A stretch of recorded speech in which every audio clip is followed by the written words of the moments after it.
അനുഗ്രഹപ്രദമായ ഈ സന്ധ്യയ്ക്കായിട്ട് ദൈവത്തെ സ്തുതിക്കുന്നു.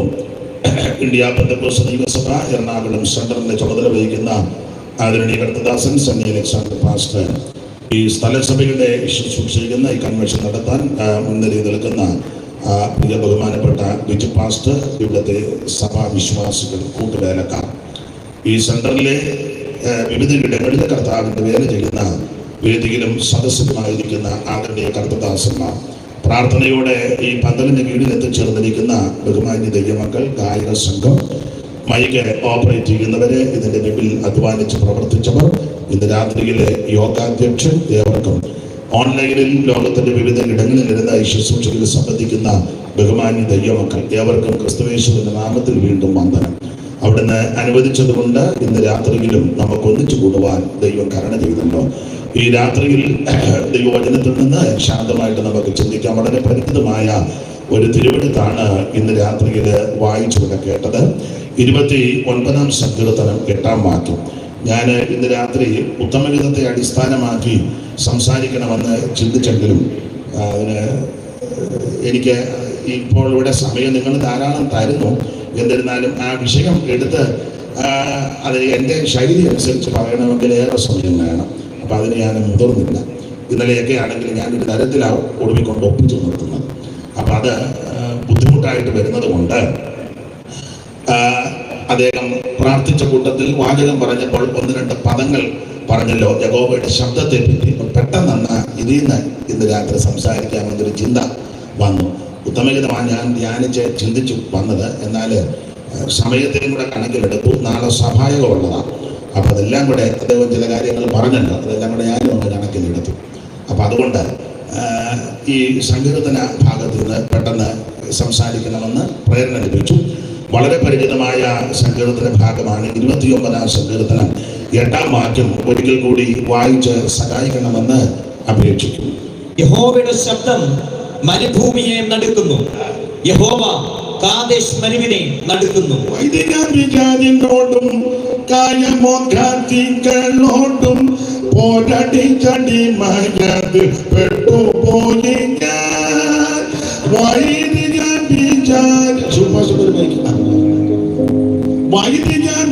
വൈദികോടും കായമോഘാതികളോടും പോരടിച്ചടി മയത് പെട്ടുപോയി ഞാൻ. വൈദികോടോ കായമോഘാതികളോടോ പോരടിച്ചടി മയത് പെട്ടുപോയി. അടിമയിൽ നോക്കം തകർത്താൻ ഉടയ തമ്പുരാനെ നല്ല, അടിമയിൽ നോക്കം തകർത്താൻ ഉടയ തമ്പുരാനെ നല്ല.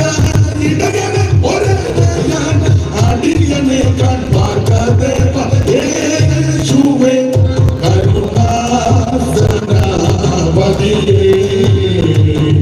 നട്ടാതിയും നന്നെ വീണ്ടുവൻ യേശുവേ കരുണാസനപതിയേ.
മോദം പകർത്താൻ ഉദയതമ്പുരാനെ നല്ല ഇടയനെ ഒരേഴയാൻ അടിയനെ താൻ പാടാതെ യേശുവേ കരുണാസനാപതിയേ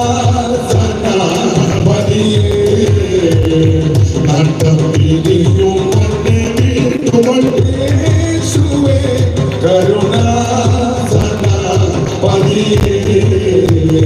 നട്ടമിരിയും മണ്ണെ വീട്ടുവൾ യേശുവേ കരുണാസനാപതിയേ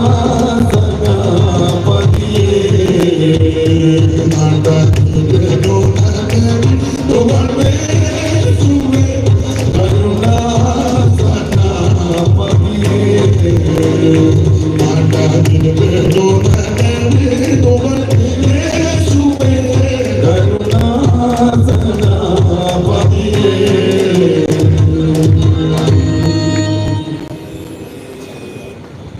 ഈ നല്ല രാത്രിക്കായിട്ട് ദൈവത്തെ സ്തുതിക്കുന്നു.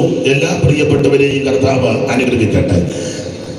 അഭിവാചകം പോലായിരിക്കും ഇന്ന് രാത്രി ദൈവജനത്തിൽ നിന്ന് ചിന്തിക്കുന്നത്. ഒരിക്കൽ കൂടി തിരുവെടുത്ത് വായിച്ച് സഹായിക്കണമെന്ന് അപേക്ഷിക്കുന്നു.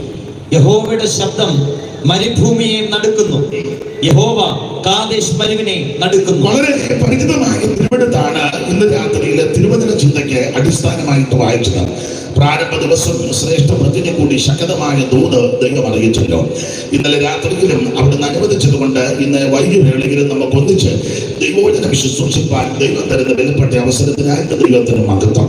അവിടുന്ന് അനുവദിക്കുന്ന പക്ഷം നാളെ രാത്രികളിൽ കർത്താവിന്റെ ദാസനെ ശക്തമായിട്ട് ഇവിടെ ദൈവം ഉപയോഗിക്കട്ടെ. കൂടെപ്പെടുന്ന എല്ലാവർക്കും അനുഗ്രഹമായി തീരട്ടെ എന്ന് വീണ്ടും പ്രാർത്ഥിക്കുന്നു. വളരെ പരിചിതമായ തിരുവെടുത്താണ് വായിച്ചത്. യഹോവയുടെ ശബ്ദം മരുഭൂമിയെ നടക്കുന്നു. യഹോവ കാദേശ് മരുവിനെ നടുക്കുന്നു. സാധാരണ കൺവെൻഷൻ വേദികളിലൊക്കെ പ്രാർത്ഥിക്കുന്ന വേളയിൽ ഉച്ചരിക്കുന്ന വാക്യങ്ങളാണ് 29-ാം സങ്കീർത്തനം. നിങ്ങൾക്കെല്ലാം അറിയാം, ഇവിടെയും അത് ആവർത്തിച്ചല്ലോ. ദൈവദാസന്മാർക്ക് സമയം കൊടുക്കുമ്പോൾ സന്ദർഭോചിതമായിട്ട് വിഷയാധിഷ്ഠിതമായിട്ട് കാര്യങ്ങൾ വഹിച്ച് പ്രാർത്ഥിക്കും. അത് ഞാനും കേട്ടിട്ടുണ്ട്, നിങ്ങളും കേട്ടിട്ടുണ്ട്, നിങ്ങളും പ്രാർത്ഥിച്ചിട്ടുണ്ട്, ഞാനും പ്രാർത്ഥിച്ചിട്ടുണ്ട്. കർത്താവേ, കാലാവസ്ഥ അനുകൂലമാക്കണം, അത് ദൈവം ചെയ്തു. അവൻ മൈക്ക്, ലൈറ്റ്, സൗണ്ട് അതെല്ലാം നന്നായി വർക്ക് ചെയ്യണം. കൂടപ്പെട്ടവരെ അനുഗ്രഹിക്കണം. ദൈവത്തിന്റെ ആത്മാവ് ഇടപെടണം. ജനത്തോട് സംസാരിക്കണം. നിന്റെ ശബ്ദം ഞങ്ങളെ കേൾപ്പിക്കണം. അതിനോട് ചേർത്തായി വാക്യങ്ങൾ ഉരുവിടുന്നത്. മരുഭൂമിയിൽ നടക്കുന്ന ശബ്ദം, കാദേശ് മരുഭൂമിയിൽ നടക്കുന്ന ശബ്ദം, മരത്തിന്റെ തോടിരിക്കുന്ന ശബ്ദം, മാൻപേടകളെ പ്രസവിക്കുമാറാക്കുന്ന ശബ്ദം, ഇങ്ങനെ ഉച്ചസ്ഥലം സന്ദർഭവിധമായിട്ട് ഈ വാക്യങ്ങൾ ചേർത്ത് കോർത്ത് ഇണക്കി ആമേൻ പരിജ്ഞാനമുള്ള കർത്തദാസന്മാർ പ്രാർത്ഥിക്കുന്നത് പതിവാണ്. നമ്മളെല്ലാം പ്രാർത്ഥിച്ചതാണ്. അപ്പൊ ഇന്ന് രാത്രി വീണ്ടും നമ്മൾ ചിന്തിക്കാൻ പോകുന്നത് കാദേശ് മരുഭൂമിയെ നടുക്കിയ ദൈവത്തിന്റെ ശബ്ദം. ഈ ദൈവം പല നിലകളിലാണ് നമ്മളോട് ഇടപെടുന്നത്. വളരെ ശക്തമായിട്ട് ദൈവം നമ്മോട് സംസാരിക്കും, വളരെ ശാന്തമായിട്ട് ദൈവം സംസാരിക്കും. നമുക്കറിയാം, വളരെ ശാന്തമായിട്ട് ദൈവം ഇടപെടും. ഏലിയാവ് ഗുഹയ്ക്കകത്തിരുന്നപ്പോൾ വളരെ ശാന്തമായിട്ട് മൃദുവായ ശബ്ദം, സ്തോത്രം, സാവധാനത്തിൽ. എന്താ ഇവിടെ കാര്യം? വളരെ ശാന്തമായിട്ട്. ഇയ്യോബിന്റെ പുസ്തകത്തിൽ എടുത്തു വായിപ്പിക്കുന്നതിന് പദമുണ്ട്, ഞാൻ നിന്നെ പറ്റി ഒരു മന്ദസ്വരമേ കേട്ടിട്ടുള്ളൂ. അങ്ങനെ ദൈവം സംസാരിക്കും. എന്നാൽ ഇവിടെ പാട്ടുകാര വരികൾ പാടി കർത്താവിന്റെ മഹത്വം. വെളിപ്പാട് പുസ്തകത്തിൽ നമുക്കറിയാം, 1-ാമത്തെയായി ത്യാഗസ്കരിക്കപ്പെട്ട യേശുക്രിസ്തുവിനെ ദർശിച്ച യോഹന്നാൻ അവിടുത്തെ അംഗപ്രത്യേക വർണ്ണന 13-ാമത്തെ വാക്യം മുതലാണല്ലോ കൊടുത്തിരിക്കുന്നത്. ഞാൻ തിരിഞ്ഞപ്പോൾ, അങ്ങനല്ലേ, തിരിഞ്ഞപ്പോൾ 1:13. തിരിഞ്ഞപ്പോൾ മാത്യൂസ് പാസ്റ്റർ നന്നായിട്ട് വായിച്ചു മാത്യൂസ് അതല്ലേ വായിച്ചു. 7 പൊൻനിലവിളക്കുകളെയും ഞാൻ തിരിഞ്ഞപ്പോൾ ഉറങ്ങിയിരിക്കുന്നതല്ല, ഞാൻ തിരിയുമ്പോൾ അങ്ങനെ ആയിരിക്കണം. സ്തോത്രമൊക്കെ പറഞ്ഞിരിക്കണം. ഇടയ്ക്ക് ഞാൻ തിരിയും, എന്നിട്ട് മസിൽ പിടിച്ച് ഇരിക്കരുത്, പിന്നെ നമ്മൾ തമ്മിൽ ഉടക്കുണ്ടാക്കേണ്ടി വരും. അപ്പം ഇടയ്ക്ക് ഞാൻ ഒന്ന് തിരിയും. തിരിഞ്ഞപ്പോൾ വായിച്ചു 7 പൊൻനിലവിളക്കുകളെയും. ഞാൻ തിരിഞ്ഞപ്പോൾ പത്മോസ് എന്ന ദ്വീപിൽ യോഹന്നാൻ അപ്പോസ്തലൻ നാടുകടത്തപ്പെട്ട് കർത്തൃദിവസത്തിൽ ആത്മവിവശനായി. നീ കാണുന്നതിന് പുസ്തകത്തിൽ എഴുതി Ephesus, Smyrna, Pergamos, തുയതൈര, Sardis, Philadelphia, ലവോദിക്ക എന്ന 7 സഭകൾക്ക് എഴുതുന്ന ഗായകത്തിന്റെ ശബ്ദം എന്റെ പിന്നിൽ കേട്ട് എന്നോട് സംസാരിച്ച നാദമെന്ന കേൾമാൻ ഞാൻ തിരിഞ്ഞു. 13-ാം വാക്യം തിരിഞ്ഞപ്പോൾ 7 പൊൻനിലവിളക്കുകളിൽ നടുവിൽ കിടന്ന് അടിഞ്ഞു നീലയങ്കി ധരിച്ച്. ഒരാള് വായിച്ച നാളെ നീലയങ്കി ധരിച്ചെന്ന് ആയിക്കോട്ടെ, ധരിച്ചിട്ടുണ്ടല്ലോ, അല്ലാതെ ഉള്ളിവിളിക്കാതല്ലോ ദൈവം കളിച്ചിരിക്കുന്നത്. യേശു മിണ്ടുന്നില്ല. നല്ല ഉള്ളു കാണാൻ പകുതി നിങ്ങൾക്ക് തന്നെ എടുക്കുകയാണ്. വസ്ത്രം ധരിക്കാത്തൊരു ദൈവമായിട്ടല്ല യേശു. അവൻ നിലയങ്കിയെന്നായി ഇവിടെ ഇവിടത്തേക്ക് ധരിച്ചിട്ടുണ്ടല്ലോ. വായിച്ചു. മാറത്ത് പൊൻകച്ച കെട്ടിയവനായി മനുഷ്യപുത്രനോട് സദൃശനായവനെയും കണ്ടു. പിന്നെ അവന്റെ തലയും തലമുടിയും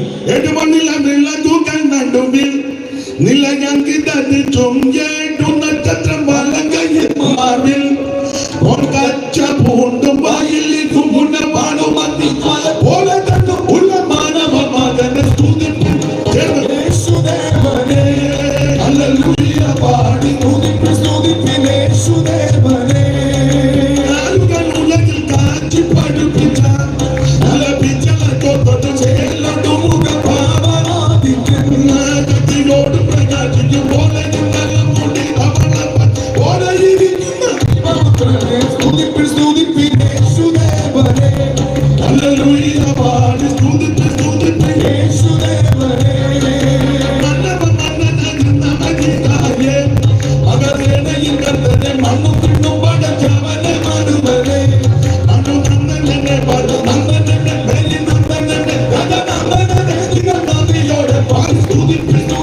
യേശുദേവനെ.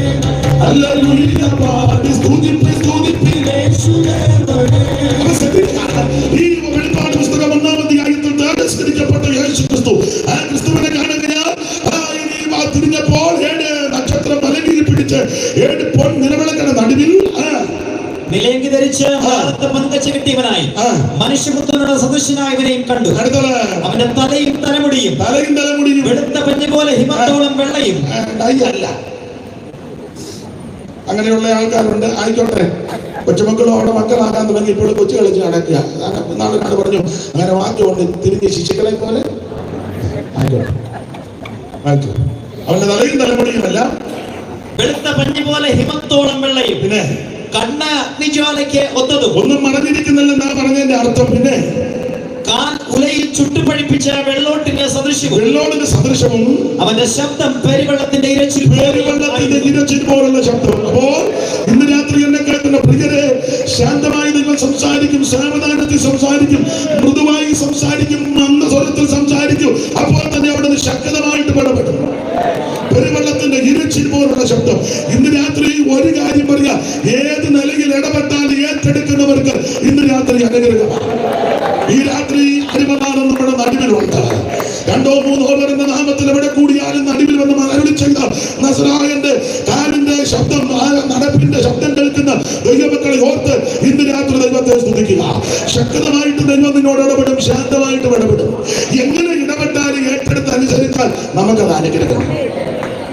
ഇവിടെ 29-ാം സങ്കീർത്തനം 8-ൽ പറയുക, യഹോവയുടെ ശബ്ദം മരുഭൂമിയെ നടുക്കുന്നു. യഹോവ കാദേശ് മരുവിനെ നടുക്കുന്ന ശബ്ദം, കാദേശ് മരുഭൂമിയെ നടുക്കിയ ശബ്ദം. 29-ാം സങ്കീർത്തനം വേദപുസ്തകത്തിൽ സങ്കീർത്തനത്തിന് വളരെ പ്രാധാന്യമുണ്ട്. ഈ 66 പുസ്തകത്തിൽ വളരെ എന്റെ ഭാഷയ്ക്ക് തലയെടുപ്പോട് നിൽക്കുന്ന ഒരു പുസ്തകമാണ് സങ്കീർത്തന പുസ്തകം. 150 എല്ലാവർക്കും അറിയാം. 150 സങ്കീർത്തനം. എപ്പോഴും ഞാൻ പറയുന്ന കാര്യം, പണ്ടൊരു ബന്ധുക്കോസ് യോഗം നടന്നപ്പം തലയ്ക്ക് സുഖമില്ലാത്ത ഒരാൾ റോഡിൽ കൂടെ പോയി ശബ്ദവും ബഹളവും കേട്ട് പുള്ളി റോഡിൽ കാലിന്റെ പുറകെ വന്നിരുന്നു. ഉപദേശി ഉണർവ് കയറി എഴുന്നേറ്റ് വെച്ച് പറഞ്ഞു, നമുക്ക് 151-ാം സങ്കീർത്തനം 2-ാം വാക്യമായി ഉണർവിൽ പറഞ്ഞതാണ്. അപ്പൊ പുള്ളി ചാടി എഴുന്നേറ്റ് പറഞ്ഞു, മാസ്റ്റർ 150 അല്ലേ ഉള്ളൂ. അപ്പം മട്ടന് വരെ അറിയാം സങ്കീർത്തനം എത്രയുണ്ട്. 150 സങ്കീർത്തനം 5 പുസ്തകങ്ങളായിട്ടാണ് ഇത് തിരിച്ചിരിക്കുന്നത്. ആ ഭാഗത്തേക്ക് പോകുന്നില്ല. മോശയുടെ 5 പുസ്തകങ്ങളും സങ്കീർത്തനത്തിലെ 5 പുസ്തകങ്ങളുമായിട്ട് വളരെ അടുപ്പമുണ്ട്. ആ ഉൽപ്പത്തി പുസ്തകം, പുറപ്പാട്, ലേവ്യ, സംഖ്യ, ആവർത്തനം എന്ന് പറഞ്ഞ പോലെ 1-ാം സങ്കീർത്തനത്തിൽ 1-ാം പുസ്തകവും 2-ാം പുസ്തകവും 3-ാം പുസ്തകവും 4-ാം പുസ്തകവും 5-ാം പുസ്തകവും അതുമായിട്ട് വളരെ താരതമ്യ പഠനം നടത്തുന്നത് വളരെ നല്ലതാണ്. ആ ഭാഗത്തേക്ക് പോകുന്നില്ല. തന്നെയുമല്ല, ഈ സങ്കീർത്തനത്തിൽ സിംഹഭാഗ സങ്കീർത്തനങ്ങളും ദാവീദിന്റെ സങ്കീർത്തനങ്ങളാണ്. ഏതാണ്ട് വേദപഠിതാക്കളിൽ ചിലർ പറഞ്ഞത് സങ്കീർത്തനങ്ങളെല്ലാം ദാവീദിന്റെ നാം ഒറ്റ വാക്കിൽ അങ്ങ് പറയുക. എന്നാൽ ഇതിനകത്ത് പലരും സങ്കീർത്തനം എഴുതിയിട്ടുണ്ട്. ആ ആസാഫ് സങ്കീർത്തനം പാടിയിട്ടുണ്ട് നമുക്കറിയാം. കോരകപുത്രന്മാർ, 8 കോരകപുത്രന്മാരെങ്കിലും 3 പേര് ചേർന്ന പുറപ്പാട് പുസ്തകം 6-ാം അധ്യായത്തിന്റെ 24-ാമത്തെ വാക്യത്തിൽ ആ കോരകന് 3 പുത്രന്മാരെ അവിടെ രേഖപ്പെടുത്തിയിട്ടുണ്ട്. വായിച്ചു 6:24 പുറപ്പാട് പുസ്തകം 6:24 താഴെ. പുറപ്പാട് പഴയ ബൈബിളിലെ കാര്യമാണ്. കോരഹിന്റെ പുത്രന്മാർ Azure, Elkanah, Abiasaph. കോരഹിന്റെ പുത്രന്മാര് Azure, Elkanah, Abiasaph ഇവര് 3 പേര് കോരകന്റെ പുത്രന്മാരാ. അവര് 3 പേരും കൂടെ ചേർന്ന് ചില സങ്കീർത്തനങ്ങൾ പാടി ദൈവത്തെ മഹത്വപ്പെടുത്തി.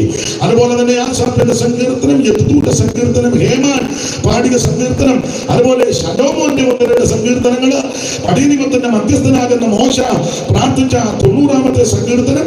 വേദ പഠിതാക്കളിൽ ചിലര് പറയുന്നത് 90 മോശ എഴുതി, 91 യോശുവ എഴുതിയെന്ന. അതൊക്കെ അവിടെ നിൽക്കട്ടെ. എന്തായാലും കൊള്ളാം, സങ്കീർത്തനത്തിന് വളരെ പ്രാധാന്യമുണ്ട്. ഇപ്പോൾ പെന്തിക്കോസ്തിലാണെങ്കിലും മറ്റ് സഭകളിലൊക്കെ സങ്കീർത്തനം വായിക്കുന്നത് ഔട്ട് ഓഫ് ഫാഷൻ ആയിട്ടൊക്കെ ഇരിക്കുന്നു. പുതിയ ഉപദേശക്കാർ വന്ന സങ്കീർത്തനമൊന്നും വായിക്കണ്ട, അത് മേടിച്ചിപ്പോ ചില ഉപദേശക്കാർ വായിക്കാറുമില്ല. അവിടെ നിൽക്കട്ടെ. അവിടെ ഇവിടെ പോയി ആവശ്യമില്ലാത്തതെല്ലാം കാട്ടിക്കൂട്ടിയേച്ച് വന്ന് നമ്മുടെ ഇടയ്ക്ക് ഇറക്കുക. അപ്പൊ ഇത് മേടിച്ച് സഭയിൽ കാശുള്ള അച്ചായന്റെ മകൻ ആ ബാംഗ്ലൂർ പോയിച്ച് വന്നപ്പോൾ അവന് മനസ്സിലായി ഇനി സങ്കീർത്തനം അവനൊരു പോക്ക് പോയതാ. അപ്പൊ അവനിവിടെ വന്ന് പറഞ്ഞു, പക്ഷേ ഇനി സങ്കീർത്തനമൊന്നും വായിക്കണ്ട. അപ്പൊ കാശുള്ള അച്ചായന്റെ മോനായതുകൊണ്ടും ഇച്ചിരി പിടിപ്പെടുന്നതുകൊണ്ട് പിന്നെ പാർട്ടിക്ക് അത് അനുസരിക്കാതെ ഇരിക്കാറില്ല. അത് തന്നെ റോഡ് പണിക്ക് പോകുന്ന തങ്കരങ്ങാനും വന്ന് പറഞ്ഞാൽ പിന്നെ അന്നേരം പോയി മനസ്സിലാകുന്നില്ല, അങ്ങോട്ട് പോകുമ്പോൾ മനസ്സിലായിക്കോളും. അപ്പൊ ചുരുക്കി പറഞ്ഞാൽ ഇങ്ങനെ പുതിയ ആൾക്കാരൊക്കെ ഇങ്ങനെ ഒത്തിരി പുതിയ നവീന ഉപദേശങ്ങളൊക്കെ ഇറക്കുന്നുണ്ട്. എന്തായാലും ഒരു കാര്യം പറയുക, സങ്കീർത്തന പാരായണത്തിന് വളരെ പ്രാധാന്യമുണ്ട്. വേർപെട്ട ദൈവമക്കളുടെ ഒട്ടുമിക്ക ശുശ്രൂഷകളിലും സങ്കീർത്തന പാരായണത്തിന് പ്രാധാന്യമാണ്. നിങ്ങൾക്കറിയാം, ഓർപ്പിക്കുന്നതേ ഉള്ളൂ. ഉദാഹരണം, ഒരു വിവാഹ ശുശ്രൂഷ എടുക്കുമ്പോൾ 45-ാം സങ്കീർത്തനം വായിച്ച് പ്രാർത്ഥിക്കുന്നത് ആ ശുശ്രൂഷയുടെ ഒരു ഭൂഷണമാണ്. വിവാഹിതരാകുന്നവർക്കും വിവാഹിതരായവർക്കും ഇനി വിവാഹം കഴിക്കാൻ പോകുന്നവർക്കുമല്ല അതിലെ പദങ്ങളും വാക്യങ്ങളും ഒക്കെ വളരെ പ്രയോജനവും സന്തോഷമുള്ളതാക്കുന്നതാണ്. അല്ലയോ കുമാരി, കേൾക്കുക, നോക്കുക, ചെവി ചായ്ക്കുക, സ്വജനത്തെയും പിതൃഭവനത്തെയും മറക്കുക. അപ്പോൾ രാജാവ് നിന്റെ സൗന്ദര്യത്തെ ആഗ്രഹിക്കും, അവൻ നിന്റെ ഇല്ലാതൊന്നും കഴിച്ചല്ലെന്ന് തോന്നുന്നു.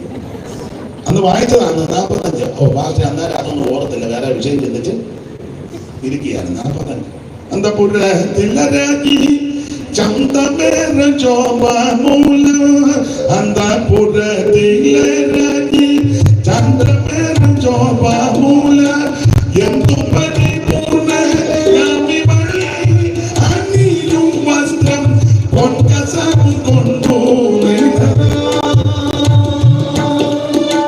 Yantupati Purna Yami Mari Anilu Mastram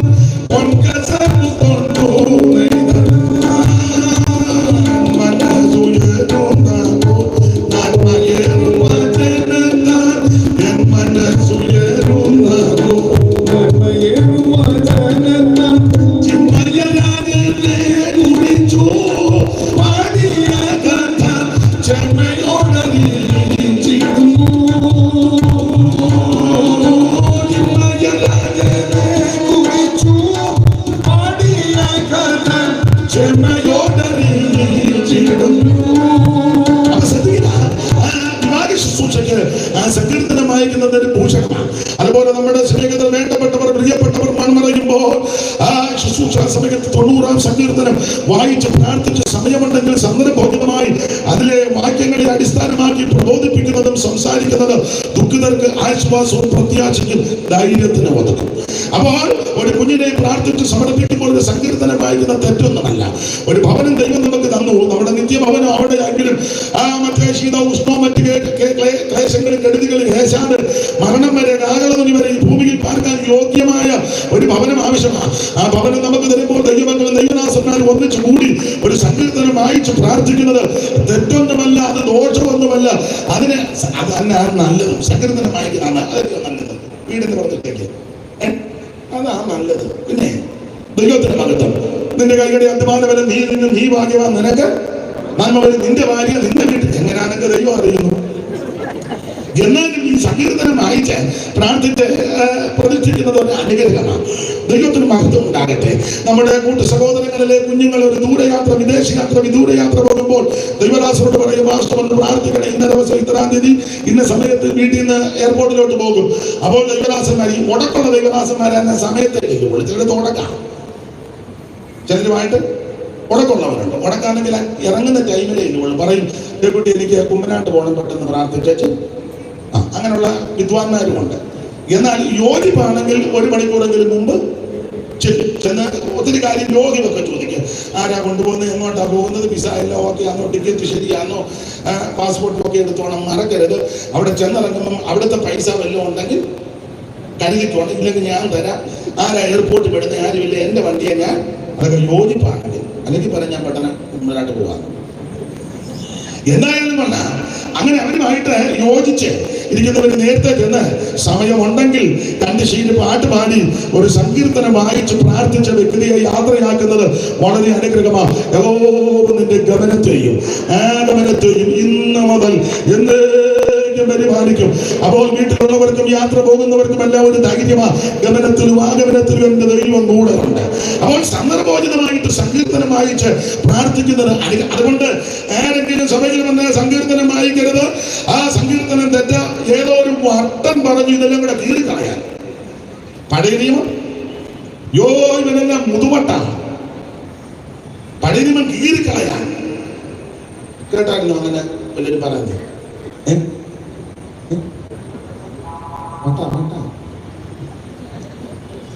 ഞാനത് കേട്ടപ്പോൾ പറഞ്ഞു, ദൈവം അവനെ കീറി കളയാതിരിക്കട്ടെ. അത് പറയാൻ നോക്കുക.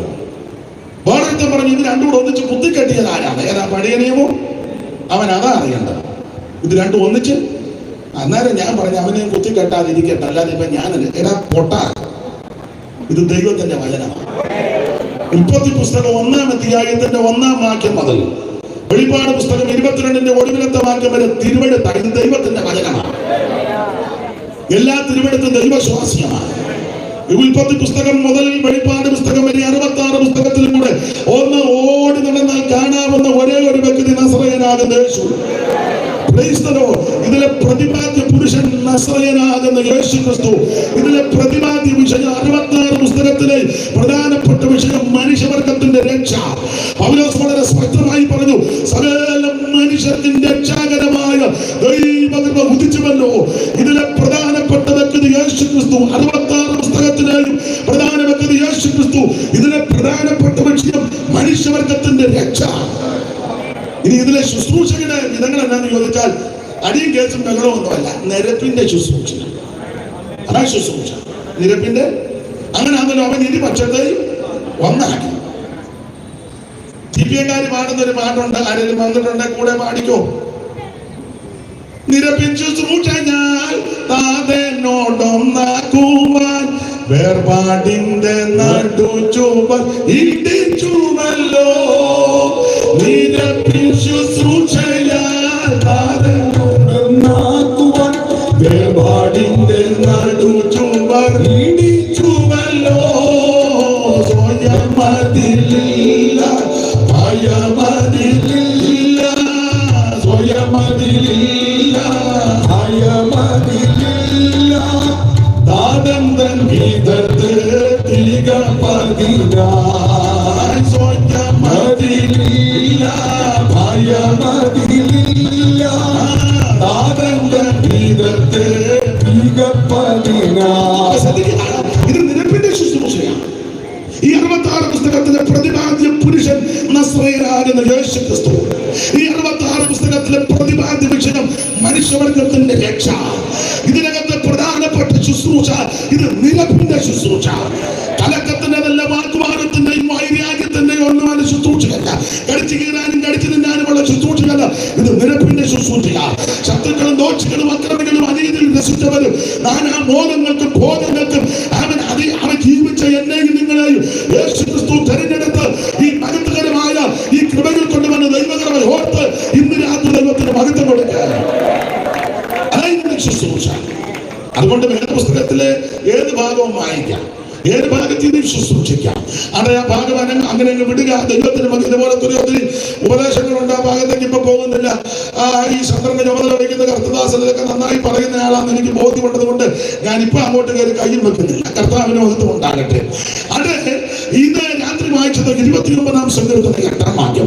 യഹോവയുടെ ശബ്ദം മരുഭൂമിയെ നടക്കുന്നു, യഹോവ കാദേശ് മരുവിനെ നടക്കുന്നു. ഞാൻ പ്രാരംഭത്തിൽ സൂചിപ്പിച്ചല്ലോ, നിങ്ങൾക്ക് പറയാം ശാന്തമായിട്ട് ദൈവം നിന്നോട് ഇടപെടും, ശക്തമായിട്ട് ദൈവം നിന്നോട് ഇടപെടും. പക്ഷെ നമ്മുടെ പെന്തിക്കോസ് വന്നിരിക്കുന്ന ഒരു കുഴപ്പടി, ശാന്തമായിട്ട് ഇടപെട്ട സ്തോത്രവും പറയത്തില്ല, ഉണർവും ഉണ്ടാകത്തില്ല. അത് മാത്രമല്ല, പോകാൻ നേരത്ത് നമ്മൾ പറഞ്ഞേച്ചപ്പോ കൃപയൊന്നും ഉള്ള ആളല്ല. നമ്മുടെ ഇടയിൽ ഒരു ശൈലിയാണ്. അതുകൊണ്ട് വന്നവർ ജ്ഞാന സഹിതം വരുന്നവരെല്ലാം നിന്ന അലറുക ഇല്ലേ? ഓടിവായോ എന്ന് പറയുന്നില്ലെന്നേ ഉള്ളൂ. എന്നാൽ ഒരു കഥയും കാണുകയില്ല, വചനമൊന്നും കാണുകയില്ല, കഥയും കഴമ്പുമില്ല. വെറുതെ ബഹളം ഉണ്ടാക്കിയാൽ നിങ്ങളെ കുറ്റം പറയുകയല്ല, നിങ്ങളുണ്ടെങ്കിൽ യോഗത്തിന് കൊഴുപ്പുള്ളൂ, എന്നാലും ചില കാര്യം പറയണം. ഇവരാദ്യം പറയും നല്ല കൃപയുള്ള ആള്, എന്തുവാ കുഞ്ഞമ്മയെ പ്രസംഗിച്ചോ, ഇത് എന്നെ ഒന്നുമില്ല പുള്ളി പറഞ്ഞു, ഞാൻ താഴെ നിന്നിട്ടില്ല, നിന്നെ താഴെ നിർത്താതിരിക്കാനുള്ള ആളാ വന്നത്. അപ്പോ കഴമ്പൊന്നുമില്ലെങ്കിലും നമ്മൾ പറയുമ്പോൾ ഒന്നുകൂടെ വാടുമെന്ന് പറയും. എന്നാൽ എനിക്കറിയാം ചില ദൈവദാസന്മാർ, ശ്രേഷ്ഠരായ കർത്തദാസന്മാർ വളരെ നിന്ന് അടുക്കടുക്കായിട്ട് ശാന്തമായിട്ട് വചനം പറഞ്ഞ് എന്തോ ഡീപ്പായിട്ടാ പറയുന്നത്, എന്തോ ആസ്വാദ്യമാണ് കേൾക്കാൻ. പക്ഷെ നമ്മുടെ ആൾക്കാർക്ക് ഇഷ്ടമല്ല.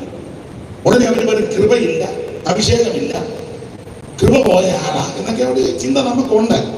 അത് നമുക്ക് അപാകപ്പെട്ടേക്ക്. ഒരു കാര്യം എനിക്ക് പറയാനുള്ളത്, ശാന്തമായിട്ട് പറഞ്ഞാലും ശക്തമായിട്ട് പറഞ്ഞാലും ഏറ്റെടുത്ത് അനുസരിച്ചാൽ നിനക്കും നിന്റെ കുടുംബത്തിനും അനുഗ്രഹമാണ്. അതിന് രാത്രി നമ്മുടെ വിഷയത്തിൽ വരെ യഹോവയുടെ ശബ്ദം മരുഭൂമിയെ നടുക്കുന്നു. യഹോവ കാദേശ് മരുവിനെ ഈ കാദേശ് മരുഭൂമിയെ നടുക്കിയ ശബ്ദമാണ് ദൈവത്തിന്റെ ശബ്ദം. നിങ്ങൾക്കറിയാം കാദേശ് വാക്കിന്റെ അർത്ഥം യഹോവയ്ക്ക് വിശുദ്ധമെന്നാണ്. ദൈവം വിശുദ്ധീകരിച്ച സ്ഥലം, ദൈവത്തിന് വിശുദ്ധമായ സ്ഥലം, ദൈവം വിശുദ്ധമെന്ന തന്നെ സ്ഥലം വിശുദ്ധം, അതാണ് കാദേശ്. ഈ കാദേശിന് പണ്ട് ഒരു പേരുണ്ടായിരുന്നു. നിങ്ങൾക്കറിയാം, ഏൽ മിഷ്പാത്ത് വായിച്ച് ഉൽപ്പത്തി പുസ്തകം 14-ാം അധ്യായത്തിന്റെ 6-ാമത്തെ വാക്യം വായിച്ചാൽ കാദേശിന്റെ പണ്ടത്തെ പേര് ഉൽപ്പത്തി 14:6. ശാബേക്കിരിയാത്തീരിൽ ഏമിരെയും സേയീർ മലയിലെ ഹോരിനെയും സമീപമുള്ള ഏൽ പാരാൻ വരെ തോൽപ്പിച്ചു. പിന്നെ അവർ തിരിഞ്ഞ് കാദേശ് എന്ന എൻമിഷ്പാത്തിൽ കാദേശ് എന്ന ഏൽ മിഷ്പാത്ത്. അപ്പൊ കണ്ടോ, കാദേശ് എന്ന ഏൽ മിഷ്പാത്ത്. കണ്ണാടിയുടെ വെച്ച കാണാം. അപ്പൊ ശ്രദ്ധിച്ചേ, കാദേശ് എന്ന ഏൽ മിഷ്പാത്ത് ദൈവത്തിന്റെ മകത്വം. അപ്പോ ഏമിനെയും സേയീർ മലയിലെ ഹോരിനെയും മരുഭൂമിക്ക് സമീപമുള്ള ഏൽ പാരാൻ വരെ തോൽപ്പിച്ചു. പിന്നെ അവർ തിരിഞ്ഞ് കാദേശ് എന്ന ഏൽ മിഷ്പാത്ത്. അപ്പൊ കാദേശിന്റെ പണ്ടത്തെ പേരാണ് ഏൽ മിഷ്പാത്ത്. വ്യാഖ്യാനിക്കാൻ നേരമില്ല. വേദപുസ്തകം പഠിക്കുന്നത് നിങ്ങൾക്കറിയാം. ഉൽപ്പത്തി പുസ്തകം 14-ാം അധ്യായം യുദ്ധങ്ങളുടെ അധ്യായമാണ്. 31-ാം അധ്യായം സൃഷ്ടിവൃത്തം, 2-ാം അധ്യായം തോട്ടം സൃഷ്ടിച്ച് ഇവരെ അവിടെ ആക്കുന്ന വിഷയം, 3-ാം അധ്യായം പാപം പ്രവേശിച്ച് അവൻ പാപത്തിന് അടിമപ്പെട്ടു, 4-ാം അധ്യായത്തെ തോട്ടത്തിന് വെളിയിൽ വന്ന ആദമ അവൻ ജീവിച്ച് കുഞ്ഞുങ്ങളുണ്ടായി, അവൻ 5-ാം അധ്യായം സെമിത്തേരുടെ അധ്യായം, 6-ാം അധ്യായം മനുഷ്യന്റെ പാപത്തിന് ദൈവം ശിക്ഷയെടുക്കുവാൻ പദ്ധതി ഇടുന്നു, 7-ാം അധ്യായം നോഹയ്ക്ക് കൃപകിച്ച് പെട്ടകം പണിയുവാൻ, 8-ാം അധ്യായം വെള്ളപ്പൊക്കം, 9-ാം അധ്യായം ജലപ്രളയം കഴിഞ്ഞ് ഭൂമിയിൽ ഇറക്കുന്നത്, 10-ാം അധ്യായം അവൻ ചരിത്രവും പാരമ്പര്യവും, 11 ബാബേൽ ഗോപുരം, 12-ാം അധ്യായം നമുക്ക് അബ്രഹാമിന്റെ യാത്ര, 13-ാം അധ്യായം അബ്രഹാം മിസ്രയീമിലെത്തി, 14-ാം അധ്യായം യുദ്ധങ്ങളുടെ അധ്യായം. അപ്പൊ ഉൽപ്പത്തി പുസ്തകം 14-ാം അധ്യായം യുദ്ധങ്ങളുടെ അധ്യായമാണ്. 4 നാട്ടുരാജാക്കന്മാർ 5 നാട്ടുരാജാക്കന്മാരെ പറ്റി യുദ്ധം ചെയ്തു. അമ്രാബേൽ, അരിയോക്ക്, കെദർലായമോൾ, തീനാൽ, ആദിയായ ബാബിലുള്ള ചായ്വുള്ള 4 പേര്, ബേരാം, ബിർശ, ശിനാവ്, സോവർ, ആദിയായ സോതോമിന് ചായ്വുള്ള 5 പേരുമായിട്ട് യുദ്ധം ചെയ്തു. 4 പേരെ പേടിച്ച് 5 പേര് ഓടിപ്പോയ കൂട്ടത്തിൽ സോദോം രാജാവ് കുഴിക്കകത്ത് പോയി. പലരും ചെറിയ ഓടിച്ചു പറയാൻ നിങ്ങൾക്കറിയാമല്ലോ. ഒരുത്തന് എതിർച്ചയാ ഓടി വന്ന എബ്രായനായ അബ്രഹാമിനോട് വന്ന് പറയുക, അബ്രഹാമെ സോദോമിൽ യുദ്ധം നടന്നു, എന്നിട്ടോ സോദോമിനെ കൊള്ളരുത്, പിന്നെ സോദോമിനെ അപഹരിച്ചു, പിന്നെ സോദോമിനെ തകർത്തു, നിന്റെ സഹോദരപുത്രൻ ലോത്തവന്റെ ഭാര്യ 2 പെൺകുട്ടികൾ സർവ്വസമ്പത്ത് തട്ടിക്കൊണ്ടുപോയി. അന്ന് അബ്രഹാം മമ്രയുടെ തോപ്പില്ല, മമ്ര എന്ന് പറഞ്ഞ ഒരു അമോചന, അവന്റെ സ്നേഹിതന്മാരുണ്ട്, ആനർ, എഷ്കോൽ. അങ്ങനെ മമ്രെ, ആനർ, എഷ്കോൽ തന്റെ വീട്ടിൽ ജനിച്ചു വളർത്തപ്പെട്ട 318 അഭ്യാസികളിൽ തിരഞ്ഞെടുത്തുകൊണ്ട് എബ്രായനായ അബ്രഹാം സോദോമിനെ കൊള്ളകിട്ട 4 പമ്പൻ രാജാക്കന്മാര് അവൻ അൻപെ പരാജയപ്പെടുത്തി ശിഷ്ടമുള്ള ജനത്തെ മുഴുവൻ നിഗ്രഹിച്ചു. ഇവരെ നിഗ്രഹിച്ച് അല്ലെങ്കിൽ കൊന്നൊടുക്കിയ സ്ഥലമാണ് ഏൽ മിഷ്പാത്ത്. അതുകൊണ്ട് ഈ സ്ഥലത്തിന് കൊടുത്തിരിക്കുന്ന ഒരർത്ഥം ന്യായവതികളുടെ സ്ഥലമെന്ന, അവൻ ന്യായവതികളുടെ സ്ഥലം. അപ്പൊ കാദേശ് എന്ന വാക്കിന്റെ അർത്ഥം യഹോവയ്ക്ക് വിശുദ്ധം. ആ കാദേശിന്റെ പണ്ടത്തെ പേരാണ് ഏൽ മിഷ്പാത്ത്. വാക്കിന്റെ അർത്ഥം അവൻ ന്യായവതികളുടെ സ്ഥലം. ഇതെന്താ ഇപ്പൊ പറയാൻ കാര്യം? പറയാം. നമ്മോട് ബന്ധപ്പെട്ട് പറഞ്ഞാൽ ഒരു കാലത്ത് ഞാനും നിങ്ങളുമെല്ലാം ശിക്ഷാവിധിക്ക് ന്യായവിധിക്ക് അർഹരായി പോയവരാ. പാപത്തിന്റെ ദാസന്മാരായി, പാതാളത്തിന്റെ ആടുകളായി മൃത്യു നമ്മെ മേയിച്ചൊരു കാലമുണ്ട്. കാലത്തിൽ നിന്ന് കാൽവരിയിൽ ഒരുവൻ നമുക്ക് വേണ്ടി ജീവനെ തന്നു. കാൽവരിൽ ഒരുവൻ നമുക്ക് വേണ്ടി രക്തം ചിന്തി. കാൽവരിൽ ഒരുവൻ നമുക്ക് വേണ്ടി ക്രൂശിന്മേൽ തൂങ്ങി. ഒരുവൻ നമുക്ക് വേണ്ടി ജീവനെ തന്നു.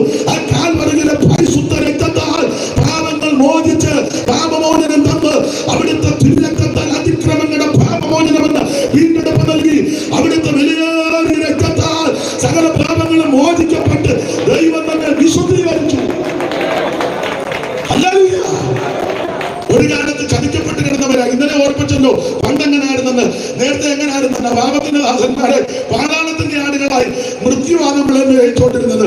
അന്നേ മരിച്ചു പോയെങ്കിൽ എന്റെ ദൈവമേ ഞാൻ ചെന്ന് വന്നാരകമാതിൽ, അന്നേ മരിച്ചു പോയെങ്കിൽ എന്റെ ദൈവമേ ഞാൻ ചെന്ന് വന്നാരകമാതിൽ,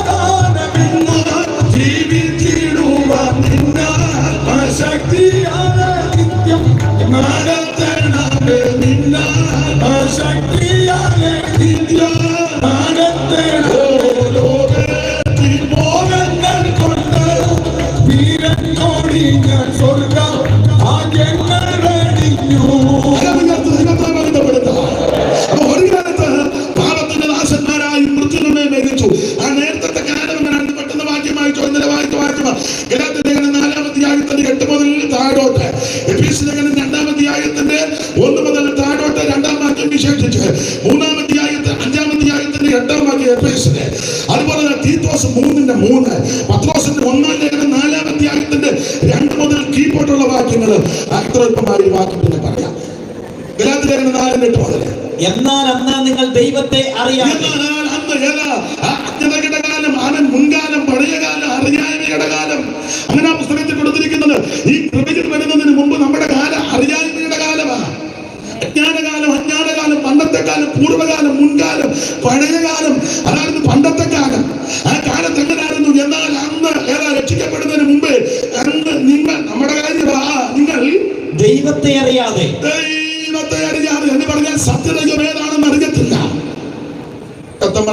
മക്കൾ ദൈവം എന്നു നിരൂപിക്കേണ്ടാരും, മക്കൾ ദൈവം എന്നു നിരൂപിക്കേണ്ടാരും, 100 ദൈവങ്ങൾ സത്യദൈവം ഒന്നേയുള്ളൂ, 100 ദൈവങ്ങൾ സത്യദൈവം ഒന്നേയുള്ളൂ. നമുക്ക് അറിയത്തില്ല. ഇന്ന് ഞാൻ ഇടയ്ക്കിടയ്ക്ക് 2 പാട്ട് പാടും. ശിവപാസ്റ്റും വന്നിട്ടുണ്ട്, കുഴപ്പമില്ലല്ലോ. അധ്യക്ഷനോട് പറഞ്ഞു ദൈവത്തിന്റെ മകൻ. അപ്പൊ ശ്രദ്ധിക്കുക, അന്ന് ദൈവത്തെ അറിയാത്തൊരു കാലമാണ്. സത്യദൈവം ഏതാണെന്ന് അറിയത്തില്ല. അതാണ് ഇവിടെ ഗലാത്യ ലേഖനം 4:8 പൗലോസ് പറയുക. എന്നാൽ അന്ന് രക്ഷിക്കപ്പെടുന്നതിന് മുമ്പ് നിങ്ങൾ, നമ്മുടെ കാര്യമാണ്, ദൈവത്തെ അറിയാതെ സത്യദൈവം ഏതാണെന്ന് അറിയത്തില്ല. സത്യദൈവം ഏതാണെന്ന് അറിയാത്തത് കൊണ്ട് എവിടെല്ലാം നമ്മൾ പോയി, എന്തെല്ലാം ചെയ്തു, എന്തെല്ലാം അബദ്ധം വന്നു. മുട്ടാനീതി ഊപ്പാട് വന്നു, ചെരുപ്പിടാതെ നടന്നു, ചെരുപ്പിട്ടോണ്ട് നടന്നു, വെള്ളം തന്നെ എടുത്തോണ്ട് നടന്നു, ചുമര തന്നെ കൊടുത്തോണ്ട് പോയി, മഞ്ഞ തന്നെ കൊടുത്തു, നീല കൊടുത്തു, ഏതെല്ലാം കൊടുത്തല്ലോ, അത് തന്നെ വലിയ കാര്യം. പക്ഷെ യിരെമ്യാ പറയുക ഒരു ഗുണവുമല്ല. പ്രവാചകൻ പറയുക ഇതെല്ലാം ചെയ്തിട്ട് സകല മുഖവും വിളറിയിരിക്കുന്ന, സകല മുഖവും വിളറിയിരിക്കുക, യാതൊരു ഗുണവും വന്നില്ല. അന്ന് സത്യദൈവമേതാണെന്ന് അറിയത്തില്ലായിരുന്നു.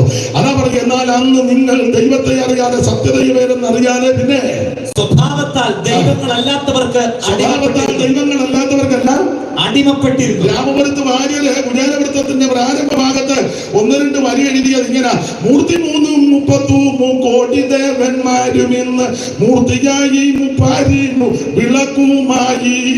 33 കോടി ദേവന്മാരും ഇന്ന് മൂർത്തിയായി മുപ്പാരിന്ന് വിളക്കുമായി. മാർത്താണ്ഡാഖ്യയായിരിക്കും പ്രത്യക്ഷ ദേവതയുടെ മാഹാത്മ്യമോർത്തിട്ടുമാന് സുരുകിയിടുന്നു. സ്കൂളിൽ പഠിച്ചത് പുസ്തകം കയ്യിലുണ്ട്, നിങ്ങൾക്ക് പറയാം. രാമപുരത്ത് വാര്യരുടെ കുചേലവൃത്തത്തിന്റെ പ്രാരംഭശീല നദോന്നത വൃത്തത്തിൽ എഴുതിയത്. അതൊന്നും വ്യാഖ്യാനിക്കുന്നില്ല. എന്തു വായിച്ചോട്ടെ, വ്യാഖ്യാനമൊന്നും ഇപ്പൊ തുടരുന്നില്ല. ഒരു കാലത്ത് സത്യദൈവം ഏതാണെന്നറിയാതെ, നിത്യദൈവം ഏതാണെന്നറിയാതെ, ഏകദൈവം ഏതാണെന്നറിയാതെ അജ്ഞാന കാലത്ത് നമ്മൾ തപ്പിത്തേടി നടന്നു. എന്നാൽ ഇപ്പോൾ അങ്ങനല്ല. ഇപ്പോഴോ, അടുത്ത വാക്യം, ഇപ്പോഴോ ദൈവത്തെ അറിഞ്ഞു, ഇപ്പോഴോ ദൈവത്തെ അറിഞ്ഞു. വിശേഷാൽ ദൈവം നിങ്ങളെ അറിഞ്ഞുമിരിക്കും. നമ്മളെ അറിയുന്ന ഒരു ദൈവമുണ്ട്. ഈ ആയുസ് ലഭിച്ച ഏറ്റവും വലിയ ഭാഗ്യം സത്യദൈവമായ, നിത്യദൈവമായ, ഏകദൈവമായ, സാക്ഷാൽ ദൈവമായ യേശുക്രിസ്തുവിനെ അറിയുവാനും ആരാധിക്കുവാനും എന്റെ സഹോദരന്മാരോട് പറയാ, ആ കർത്താവിനെ ശുശ്രൂഷിപ്പാൻ ദൈവം നമുക്ക് തന്ന വിലപ്പെട്ട അവസരങ്ങൾ ഓർത്ത് ദൈവത്തിന് മഹത്വം കൊടുക്കുക. ഹല്ലേലൂയ! അതാണ് ഏറ്റവും വലിയ ഭാഗ്യം. ദൈവത്തിന് മഹത്വം. ഇതുപോലെ ഭാഗ്യമായ വേറെ ഒരു വിഷയമില്ല. ചുമ്മാ കരഞ്ഞു കൂവിയൊന്നും നടക്കരുത്. അമ്മമ്മ ഏത് സഭയില?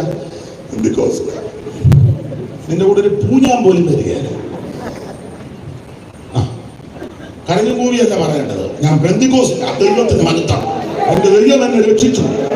അത് പറയുമ്പോ തന്നെ കൃപ വ്യാപരിച്ചത്. ചുമ്മാ ചത്തേന്ന് പറഞ്ഞ് അടങ്ങിയ അലഞ്ഞ് അല്ല കുഞ്ഞോന്റെ മറമനെ തടിപ്പുറത്ത് പെടി പോലെ നീങ്ങിക്കണം. ഞാൻ പെന്തിക്കോസിലാണ് പറയണം. ഇതിനകത്ത് വന്നതായി എനിക്ക് ഭാഗ്യം. യേശുവിനെ അറിഞ്ഞ ഭാഗ്യം, ഈ മാർഗത്തിൽ വന്നതാ ഭാഗ്യം. ഇപ്പോഴോ ദൈവത്തെ അറിഞ്ഞു വിശേഷാൽ ദൈവത്തിനെ അറിയുന്നുണ്ടെന്ന്. അങ്ങനെ നീ അറിയുന്ന നിങ്ങൾ പഴയതിലോട്ടൊന്നും പോകരുത്. പെട്ടെന്ന് വായിക്കും. ദൈവം നിങ്ങളെ അറിഞ്ഞുമിരിക്കെ നിങ്ങൾ പിന്നെയും ബലഹീനവും ദരിദ്രവുമായ ആദിപാഠങ്ങളിലേക്ക് പഴയതിലോട്ടൊന്നും നിങ്ങൾ പോകരുത്. ബന്ധുക്കോസുകാരാണ് ചില കാര്യം പറയുന്നത്. പഴയതിലോട്ടൊന്നും ഇനി പോകരുത്. ആരൊക്കെ വിട്ടാച്ചല്ലേ വന്നത്? പെട്ടെന്നാ പറയുന്നത്. വായിക്കും.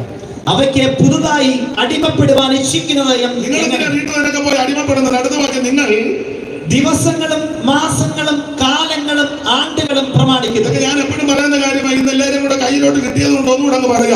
ആവശ്യമില്ലാത്ത ആചാരങ്ങളും അനുഷ്ഠാനങ്ങളും പാടില്ലെന്ന്. പെന്തിക്കോസുകാരും ബർത്ത്ഡേ ആഘോഷിക്കാനും ബലൂൺ പൊട്ടിക്കാനും കേക്ക് മുറിക്കാനും പുതിയ വസ്ത്രം ധരിക്കാനും ബീച്ച് കൂടെ നടക്കാനും ഐസ്ക്രീം അടിച്ച് നുണയാനും ഒന്നും നിനക്ക് വേർത്തയില്ലെന്നായി പറഞ്ഞത്. ആരോട് പറയാതപ്പാ ഗോതമംഗലം. സ്തോത്രം. ലോകക്കാര് കാണിക്കും, അവർക്ക് പ്രമാണമില്ല. രക്ഷിക്കപ്പെടാത്തവര് പലതും കാണിക്കും, അത് കാണിക്കാനും തുള്ളാനും നിനക്ക് പ്രമാണമില്ലെന്നായി പറഞ്ഞത്. ദൈവത്തിന് മഹത്വം. നിങ്ങൾ ദിവസങ്ങൾ മാസങ്ങൾ കാലങ്ങൾ ആണ്ടുകൾ പ്രമാണിക്കുന്നത് തെറ്റാണെന്ന അതിന്റെ ആശയം. ബർത്ത്ഡേയും വെഡിങ് ആനിവേഴ്സറി സപ്തതി ഷഷ്ടി 100 അപ്പൊ ഒത്തിരി ആഘോഷമുണ്ടല്ലോ. വേദ പുസ്തകത്തിൽ നിരക്കുന്നതല്ല. അത് പഴയതിലോട്ടൊന്നും നിങ്ങൾ പോകരുത്. ഞാനിപ്പോ എന്റെ വിഷയമല്ലാത്തതുകൊണ്ട് ആ ഭാഗത്തേക്ക് പോകുന്നില്ല. നിങ്ങൾ അങ്ങനല്ല. നിങ്ങളെ ദൈവം തിരഞ്ഞെടുത്തിരിക്കുക. ഇപ്പം ദൈവം നിങ്ങളെ അറിഞ്ഞിരിക്കുക. ആ പണ്ടത്തെ ഒന്നും അനുസരിച്ച് എഫേസ്യർ 2:2 വായിച്ചോ. എല്ലാം വായിക്കാൻ നേരമില്ല. എഫേസ്യർ 2:2 പെട്ടെന്ന്. അവയിൽ നിങ്ങൾ മുൻപേ ഈ ലോകത്തിന്റെ കാലഗതികളിൽ ആകാശത്തിലെ അധികാരത്തിനും അനുസരണക്കേടിന്റെ മക്കളിൽ ഇപ്പോൾ വ്യാപരിക്കുന്ന ആത്മാവിനും അധിപതിയായവനെയും അനുസരിച്ച്. രക്ഷിക്കപ്പെടുന്നതിന് മുന്നേ ഒത്തിരി കാര്യങ്ങൾ, ആചാരങ്ങൾ, അനുഷ്ഠാനങ്ങൾ, മാമൂലുകളൊക്കെ ഉണ്ടായിരുന്നു. ഇനി അത് പാടില്ല. ഞാൻ എപ്പോഴും പറയുന്ന കാര്യം, ആ വേദപുസ്തകമൊക്കെ വായിച്ച് ധ്യാനിച്ച് ഇപ്പോഴത്തെ രീതികളെല്ലാം കൂടെ വെച്ച് ഞാൻ ചില കാര്യങ്ങളൊക്കെ നോട്ട് ചെയ്ത് വെച്ചിട്ടുണ്ട്. നമ്മൾ ബന്ധുക്കോസുകാർ തന്നെ ഇനി വിടാനായിട്ട് ഒത്തിരി കാര്യങ്ങളുണ്ട്. കൺവെൻഷൻ ആയതുകൊണ്ട് ഞാൻ എല്ലാം പറയുന്നില്ല. ഞാൻ നോട്ട് ചെയ്ത് നമ്മൾ വിട്ടെന്ന് പറഞ്ഞാൽ വന്ന് കുത്തിയിരിക്കുന്നത്. ഞാൻ സഹിതം വിട്ടോ. പിന്നെ 80 വിട്ടതാണ്. എന്താ വിട്ടു? സ്തോത്രം. ഞാൻ ശാന്തമായിട്ട് എന്ന് ധ്യാനിച്ച് നോട്ട് ചെയ്തു. 158 കൂട്ടം കാര്യം ഇനിയും വിടാനുണ്ട്. നിങ്ങളൊന്നും കെട്ടുവന്നാ ഞാൻ ഓർത്തത്. അപ്പോൾ നിങ്ങൾ 500 പറഞ്ഞാൽ കെട്ടുകയല്ല. പിന്നെ 158. ഞാൻ ശാന്തമായിട്ട് ഇങ്ങനെ കണക്ക് കൂട്ടിയപ്പോൾ നമ്മൾ ഇനി ഒത്തിരി കാര്യം ഉണ്ട്. ഒത്തിരി ഉണ്ട്. ഞാൻ കളിച്ചാൽ ഉണ്ട്. വിടാനുണ്ട്. നിഷ്പക്ഷമായിട്ടാണ് പറയുന്നത്. ഒരാളെ ഉന്നം വെച്ചല്ല. ഉണ്ട്. 1-2 കാര്യം വേണേ പറയാം. എല്ലാം പറയാൻ നേരമില്ല. പറയണോ? താൻ പറഞ്ഞു വെച്ച് പോയി. ഞങ്ങള് പഴയതുപോലെ തന്നെ 3-4 പറയാം. 3-4 പറയാം. എല്ലാവരും അല്ലെങ്കിലും സിംഹമാകും. വിടാനുണ്ടെന്ന്. ഇപ്പോഴും നമ്മൾ ബന്ധുക്കോസുകാർ ചിലര്, എല്ലാവരുമല്ല. പുതിയ വീട് വെക്കുമ്പോൾ പാല് കാച്ചുന്ന ബന്ധുക്കോസുകാരുണ്ട്. എല്ലാവരുമല്ല, ചിലര് ഉണ്ട്. പുതിയ അടുപ്പ്, പുതിയ കലം, പുതിയ തവി, ഒരുത്തോടി നമ്മൾ പുതിയൊരു അമ്മാമ്മനെ കൂടെ നല്ലത്. എല്ലാം പുതിയതല്ലേ? ഉണ്ട്. ഒത്തിരി ഉണ്ടല്ലേ. വെറുതെ ആരോഗ്യം ഉണ്ടാകും. വെറുതെ എന്തിനാ? ചിലർ നിങ്ങൾ ശ്രദ്ധിച്ച് കരിയുടെ വെള്ള ഒത്തിരി കാര്യങ്ങളുണ്ട്. ഇപ്പോഴും കല്യാണം കഴിഞ്ഞ് മോളെ ഇങ്ങോട്ട് കയറുമ്പോൾ വലത്തുകാല് വെച്ചല്ലേ കയറുന്നേ? അങ്ങനെയൊക്കെ ഉണ്ട്. ഒത്തിരി ഉണ്ട്. ഞാൻ ആ ഭാഗത്തേക്കൊന്നും പോകുന്നില്ല. ദൈവത്തിന് മഹത്വം. അടുത്ത കാലത്തിൽ ബന്ധുക്കോസുകാരൻ വീട് പണിയുന്ന ഞാൻ ചെന്നപ്പോ കള്ളിപ്പാലയുടെ ഇത് മുറിച്ചവിടെ തൂക്കിയിട്ടുണ്ട്. കള്ളിപ്പാല ഏതോ പൊട്ടം പറഞ്ഞു കൊടുത്ത് കെട്ടി തൂക്കിയിട്ടാക്ക. എടാ, പുസ്തകത്തിലെ പ്രമാണം ഒരനർത്ഥവും നിനക്ക് ഭവിക്കത്തില്ല. ഒരു ബാഗും നിന്റെ കൂടാരത്തിൽ അടുക്കത്തില്ല. നീ കള്ളിപ്പാലം കെട്ടി തൂക്കണ്ട, കുന്തവും കെട്ടി തൂക്കണ്ട, മംഗലത്തിനകത്ത് കണ്ണു എഴുതി വെച്ച് അതും വെക്കണ്ട. അത് വെച്ചാൽ ദൈവത്തിന് മഹത്വം. യഹോവയുടെ ദോഷം വന്നിട്ടാണ് അവൻ നിന്നെ പരിപാലിക്കും. അവൻ നിന്റെ പ്രാണനെ പരിപാലിക്കും. ഒരനർത്ഥവും നിനക്ക് ഭവിക്കത്തില്ല. ഒരു ബാധകം നിന്റെ കൂടാരത്തിൽ അടുക്കത്തില്ലെന്നാ തിരുവനന്തപുരത്തിലെ വ്യവസ്ഥ. ചേട്ടന് മൂന്നാല് കാര്യം പറയാൻ വേണ്ട, വെറുതെ ആലോചന ഉണ്ടാകും. എന്തിനാണ്? അപ്പൊ പണ്ടത്തെ ആചാരങ്ങൾ അനുഷ്ഠാനങ്ങളൊന്നും പാടില്ലെന്നായി പറഞ്ഞത്. രക്ഷിക്കപ്പെടുന്നതിന് മുന്നേ എല്ലാവരും അല്ലെങ്കിൽ ചിലർ നാള് നോക്കുമായിരുന്നു. നാള് രക്ഷിക്കപ്പെടുന്നതിന് മുമ്പ് നാള് നോക്കും. ഇപ്പോഴും നോക്കത്തില്ലെങ്കിൽ നമ്മൾ ഇടയ്ക്ക് പറയും. ചിലര് ചിലര് പറയും ഞങ്ങളുടെ തങ്കമ്മയുടെ ആയില്യമാണ്, എന്റെ അനിയത്തി മേഴ്സിയുടേത് മകമാണ്, അതിന് അവർക്ക് വെച്ചിട്ട് കയറ്റണം. മകൻ പറഞ്ഞ മണ്ടേ കലം തുറന്നിരുന്നാ മതി, വിട്ടിട്ടില്ലെന്നൊന്നും അകത്തിരിക്കുക. എന്നാൽ ഒരു കാര്യം പറയാ, രക്ഷിക്കപ്പെട്ടൊരു ദൈവപൈതലൊന്നും നോക്കത്തില്ല. അത്തോണ്ടിത്തിനെ ജ്യോതി വിശാഖോ അരിടോ തൃക്കേട്ടെ മൂലോ പൂരാടോ ഉത്തരാടോ അവിട്ടോ ചതയോ തിരുവോടോ ഒന്നും നാളെ ഉണ്ണാനിരിക്കുകയല്ല. സഭായം കഴിഞ്ഞ അടുക്കുന്നതിന്റെ ഇടപാട് സ്തോത്രം. പുസ്തകത്തിലെ പ്രമാണം എന്നാന്നറിയാമോ? യഹോവയുണ്ടാക്കിയ ദിവസം ഇന്ന് നാം സന്തോഷിച്ച് ആനന്ദിക്കുക. ചെറിയ പിള്ളേരെ നേരത്തെ അനിയത്തിയുടെ വിട്ടാ വന്നിരിക്കുന്നത്. നിങ്ങൾ നേരത്തെ പോകും, ഞങ്ങൾ നാളെ സഭായം കഴിഞ്ഞേച്ച് ഇന്നും പലതേം കാണുന്നില്ല. പോയോന്നായിരിക്കും. സ്തോത്രം. രക്ഷിക്കപ്പെട്ട ദൈവപൈതൽ കർക്കശമായി വേർപാട് പാലിക്കണം. അവിടെ ഭാഗമൊക്കെ അങ്ങ് വിടുക. നമ്മള് നേരത്തെ ഇതൊക്കെ നാളുമൊക്കെ നോക്കും. ഇനി നമുക്ക് പ്രമാണമില്ല. എന്നാൽ ഞാനെപ്പോഴും പറയും, ഇപ്പൊ നമ്മൾ നാള് നോക്കും. ഏത് നാളാന്ന് ഞാനൊക്കെ പറയാ, നിങ്ങൾക്ക് പറയാ, കർത്താവിന്റെ നാള് നോക്കിയിരിക്കുക. പഴയ നാളെല്ലാം നിർത്തി ഇപ്പൊ നമ്മൾ നോക്കിയിരിക്കുന്നത് നമ്മുടെ കർത്താവിന്റെ നാള് ഞാൻ നോക്കിയിരിക്കുക. അവര് കല്യാണ ശുശ്രൂഷയ്ക്ക് ദീപ്യകാര് പാടുന്ന ഒരു പാട്ടിന്റെ ഒരു വരി പാടാ അറിയാം.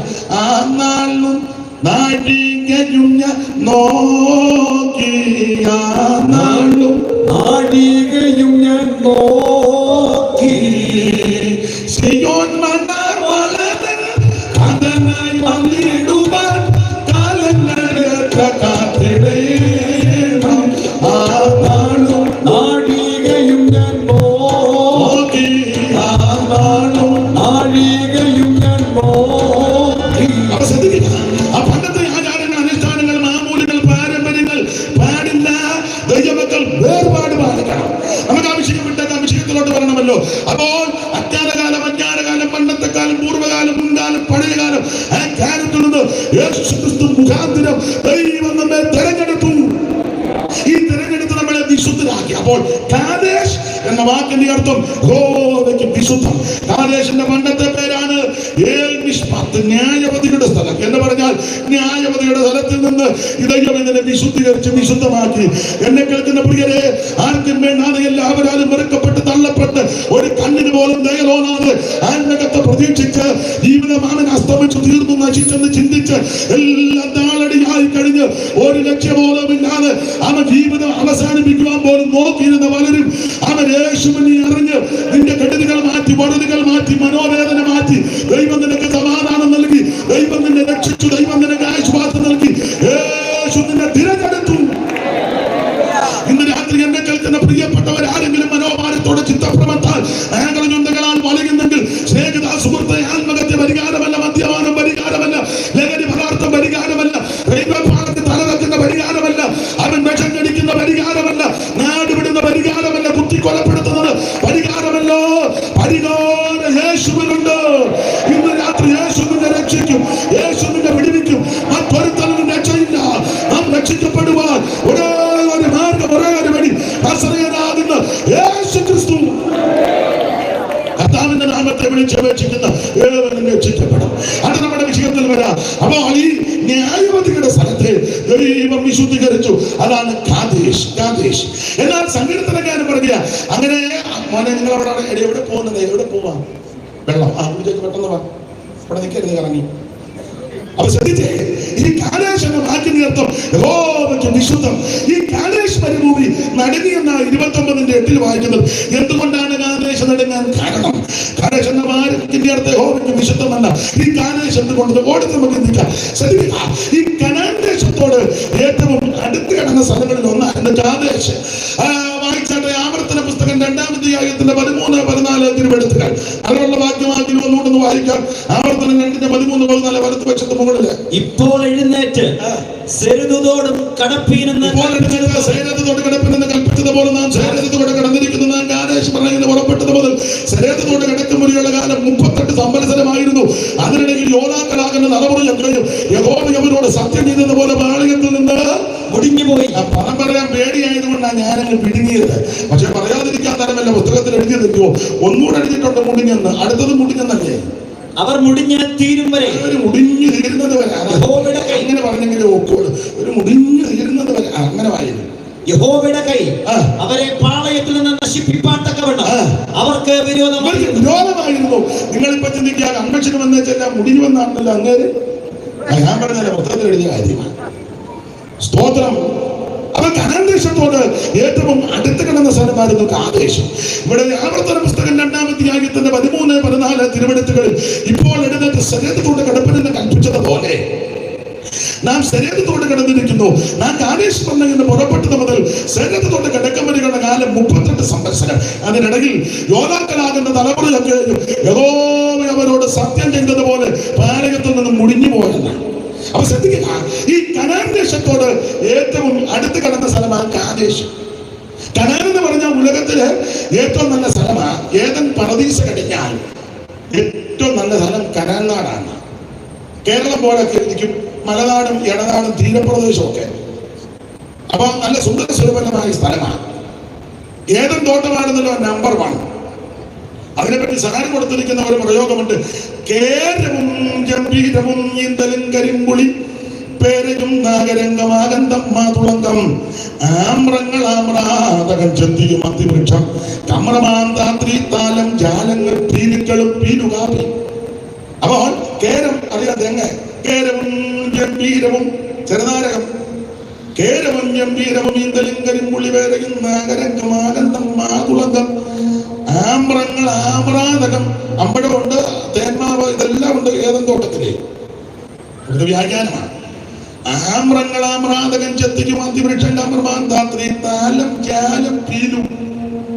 കാപ്പി ഉണ്ടായിരുന്നു, ജീരകം ഉണ്ടായിരുന്നു, പെരുജീരകം ഉണ്ടായിരുന്നു, ഇതെല്ലാം ശരികളൊക്കെ ഉണ്ടായിരുന്നു. ഗന്ധപുഷ്പങ്ങളിലേക്കും ചമ്പുകം ബഹളവും കൂളം ഉണ്ടായിരുന്നു, അത്തി ഉണ്ടായിരുന്നു, സകല വൃക്ഷം ഇതിനകത്തുണ്ടായിരുന്നു. അപ്പോൾ അമർമാന്താത്രീതാലജാലങ്ങൾ വീലുക്കളും ഗന്ധപുഷ്പങ്ങളിലേക്കും ചമ്പുകമ്പകളും ഗന്ധമോക്ഷവും മോക്ഷവും സപ്തം സപ്തം 7 ശതം പാല 7 പാല നല്ല സുഗന്ധമായിരുന്നു. ഇതെല്ലാം തോട്ടത്തിലുണ്ടായിരുന്നു. സപ്തം ആപ്പിളും പൈനാപ്പിളും ചെറിയും ഗൂസ്ബെറി നെല്ലിക്ക. ഗൂസ്ബെറി നെല്ലിക്കല്ലേ? ഒരു ഇംഗ്ലീഷ് ദിവസമായിട്ട് ഇവിടെ കിടന്ന് കറങ്ങിയല്ലേ ഞാൻ. തോമസാറെ ഗൂസ്ബെറി നെല്ലിക്കല്ലേ?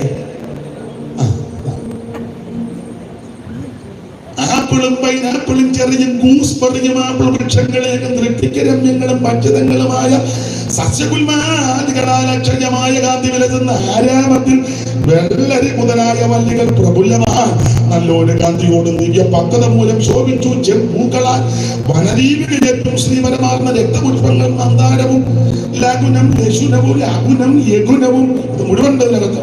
അത് വ്യാഖ്യാനിക്കാൻ നേരം സുന്ദര സുലഭമായ നല്ല സ്ഥലമായിരുന്നു കനാൻ ദേശം. ഈ കനാൻ കഴിഞ്ഞാൽ ഏതൻ തോട്ടം കഴിഞ്ഞാൽ ഏറ്റവും നമ്പർ 1 സ്ഥലമാണ് കനാൻ നാട്. ഈ കനാൻ നാടിന് 4 അതിരാ നമുക്കറിയാം. കിഴക്ക് ബാശാൻ പർവ്വതം, വടക്ക് ലെബനോൻ പർവ്വതം, തെക്ക് മിസ്രയീം തോട്, പടിഞ്ഞാറ് കടലും മലയും കൂടെ ചേർന്ന എന്തായാലും എല്ലാം കൊണ്ടും നല്ല സ്ഥലമാണ് കനാൻ നാട്. സുന്ദര സുലഭമായ നല്ല സ്ഥലം. കനാന്റെ പ്രത്യേകത 1-2 വാക്യം വായിച്ചു. ആവർത്തന പുസ്തകം 8-ാം അധ്യായത്തിന്റെ 7 മുതൽ 4 ആവർത്തനം 11-ാം അധ്യായത്തിന്റെ 10, 11, 12 13-ാം സങ്കീർത്തനം 6-ാം വാക്യവും അതുപോലെ തന്നെ 106-ാം സങ്കീർത്തനത്തിന്റെ 24-ാം വാക്യവും ഇതെല്ലാം കനാന്റെ വിശേഷത. എല്ലാം വായിക്കാൻ നേരമില്ല. 8-ന്റെ ആവർത്തനം പെട്ടെന്ന് വായിച്ചു. ദൈവമായ യഹോവ നല്ലൊരു ദേശത്തേക്കല്ലോ നിന്നെ കൊണ്ടുപോകുന്നത്. അത് താഴ്വരയിൽ നിന്നും മലയിൽ നിന്നും പുറപ്പെടുന്ന നീരൊഴുക്കുകളും ഉറവകളും തടാകങ്ങളുമുള്ള ദേശം. ഇവിടെ ആവർത്തന പുസ്തകം 8-ാം അധ്യായത്തിന്റെ 7-ൽ വചനത്തിന്റെ മധ്യസ്ഥനാകുന്ന മോശെ ദൈവപ്രമാണത്തോടെ പറയുക, അയ്യോ ഇസ്രായേലേ, നിന്റെ ദൈവമായ യഹോവ നിന്നെ നല്ലൊരു ദേശത്തേക്കായി കൊണ്ടുപോകുന്നത്. നിന്നെ ചതിക്കാൻ കൊണ്ടുവന്നതല്ല, തകർക്കാൻ കൊണ്ടുവന്നതല്ല, നശിപ്പിക്കാൻ കൊണ്ടുവന്നതല്ല, നിന്നെ മരുഭൂമിയിൽ തള്ളിയിടാൻ കൊണ്ടുവന്നതല്ല. നല്ലൊരു ദേശത്തേക്കാണ് നിന്നെ കൊണ്ടുവന്നിരിക്കുന്നത്. നല്ലൊരു ദേശത്തേക്കല്ലോ നിന്നെ കൊണ്ടുവന്നിരിക്കുന്നത്. അത് താഴ്വരയിൽ നിന്നും മലയിൽ നിന്ന് പുറപ്പെടുന്ന നീരൊഴുക്കുകളും ഉറവുകളും തടാകങ്ങളുമുള്ള ദേശം, കോതമ്പ്, യവം, മുന്തിരി, അത്തി, മാതളമുള്ള ദേശം, ഒലിവ് വൃക്ഷവും തേനുമുള്ള ദേശം, സുഭിക്ഷമായിട്ട് ഉപജീവനം കഴിക്കാവുന്നതും ഒന്നിനും കുറവില്ലാത്തതുമായ ദേശം, കല്ല് ഇരുമ്പായിരിക്കുന്നതും മലയിൽ നിന്ന് താമ്രം വെട്ടിയെടുക്കുന്നതുമായ ദേശം. പിന്നെ നീ ഭക്ഷിച്ച് തൃപ്തി പ്രാപിക്കുമ്പോൾ നിന്റെ ദൈവമായ യഹോവ നിനക്ക് തന്നിരിക്കുന്ന നല്ല ദേശത്തെക്കുറിച്ച്, ഈ ദേശമുണ്ടല്ലോ നല്ല ദേശമാണ്. ഈ നല്ല ദേശത്തെ കയ്യും കെട്ടി വായും പൂട്ടി കാലും വെച്ച് തള്ളവരിലും വിറപ്പിച്ച് നീ ഇങ്ങനെ മമ്മി ഇരിക്കുകയല്ല. നീ ദൈവത്തിന് സ്തോത്രം ചെയ്യണമെന്നാണ് എഴുതി വെച്ചേക്കുന്നത്. അത് ജോബിനെന്ന് വായിച്ച ജോബിനെ വായില് നല്ല ദേശത്തെ കുറിച്ച് നീ അവനെ സ്തോത്രം ചെയ്യണം. സ്തോത്രം ചെയ്യണം. ഈ പെന്തക്കോസ്തുകാരിൽ TPM ഒഴിച്ച് മിക്കതിനും വെളിവില്ല. അതിനൊരു കാര്യം പറയാം, സ്തോത്രം ചെയ്യാം. എടാ ഇനി എന്നാ വെളിവുണ്ടാകുന്നത്? സ്തോത്രം ചെയ്യാൻ പറഞ്ഞാൽ സ്തോത്രം ചെയ്യണം. ഇനി ഉദ്ദേശിക്കുന്നത് എല്ലാവരും ഹല്ലേലൂയ പറയാണെങ്കിൽ അത് അങ്ങനെ പറയണം. കരമുയർത്തി ഹല്ലേലൂയ പറയാം. ഇത് പറയുന്നത് സ്തോത്രം ചെയ്യാം, ഹല്ലേലൂയ. ഉടനെ പുള്ളി പിന്നെ ഒരിക്കൽ കൂടെ സ്തോത്രം ചെയ്യാം എന്ന്.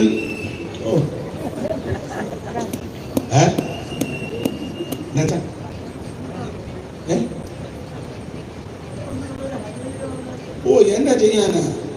പണ്ടൊരു തമിഴ് സഹോദരൻ പറഞ്ഞു, ശീലിച്ചു പോയി സാറിനെ സെറിപ്പെടുകയല്ല. അപ്പൊ ചുരുക്കി പറഞ്ഞാൽ സ്തോത്രം ചെയ്യണം. ഒന്നുകൂടെ വായിച്ചോ, മാത്യൂസ് മാസ്റ്റർ 7 മുതൽ വായിച്ചോ. നിന്റെ ദൈവമായ യഹോവ നല്ലൊരു ദേശത്തേക്കല്ലോ നിന്നെ കൊണ്ടുപോകുന്നത്. അത് താഴ്വരയിൽ നിന്നും മലയിൽ നിന്നും പുറപ്പെടുന്ന നീരൊഴുക്കുകളും ഉറവുകളും തടാകങ്ങളുമുള്ള ദേശം, ഗോതമ്പും യവവും മുന്തിരിവള്ളിയും അത്തിവൃക്ഷവും മാതളനാരവുമുള്ള ദേശം, ഒലിവ് വൃക്ഷവും തേനുമുള്ള ദേശം, സുഭിക്ഷമായ ഉപജീവനം കഴിയാവുന്നതും കല്ലിരുമ്പായിരിക്കുന്ന മലകളിൽ നിന്ന് താമ്രം വെട്ടിയെടുക്കുന്നതുമായ ദേശം. എന്തോ ദേശമാണ് നീ ഭക്ഷിച്ച് തൃപ്തി പ്രാപിക്കുമ്പോൾ നിന്റെ ദൈവമായ യഹോവ നിനക്ക് തന്നിരിക്കുന്ന നല്ല ദേശത്തെ കുറിച്ച് നീ അവനെ സ്തോത്രം ചെയ്യണം. മാലിന്യം ഇല്ലാതെല്ലു ഭാഗ്യനാട്, പാലും തേനും ഒഴുകും നാട്,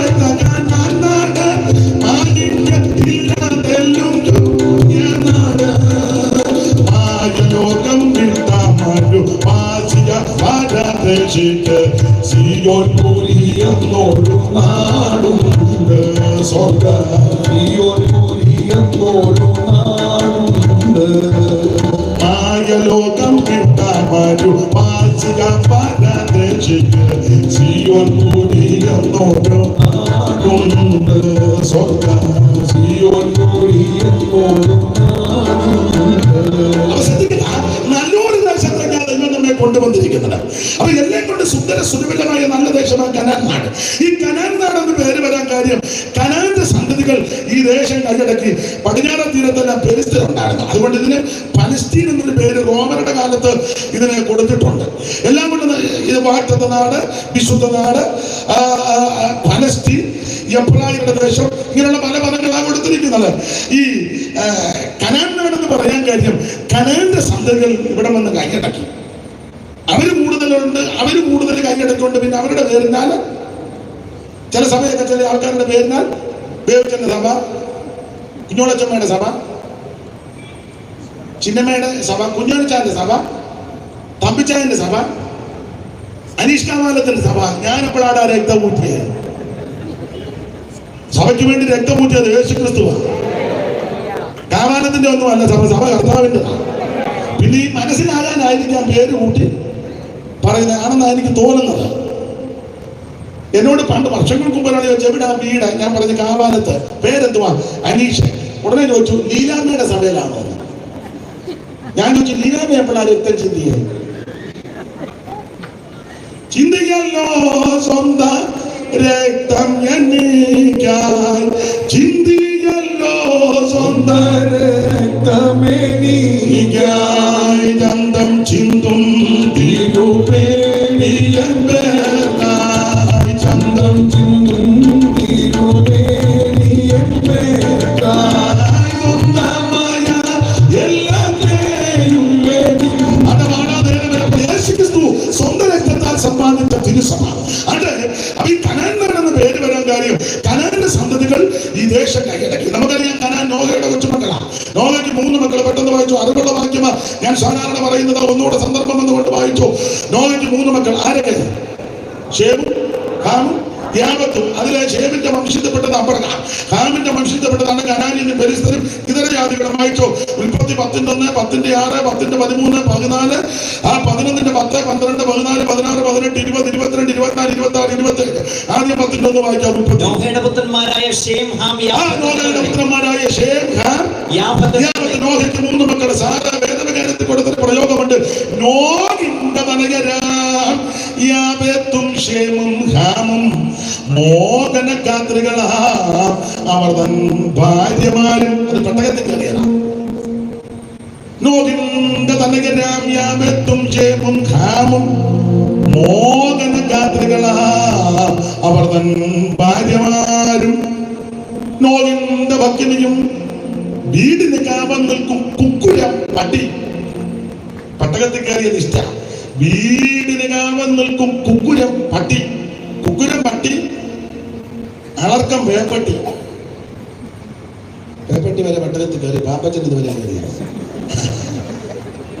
പാപ്പച്ച പേ പിടിച്ച വരെ പട്ടകത്തിൽ കയറി.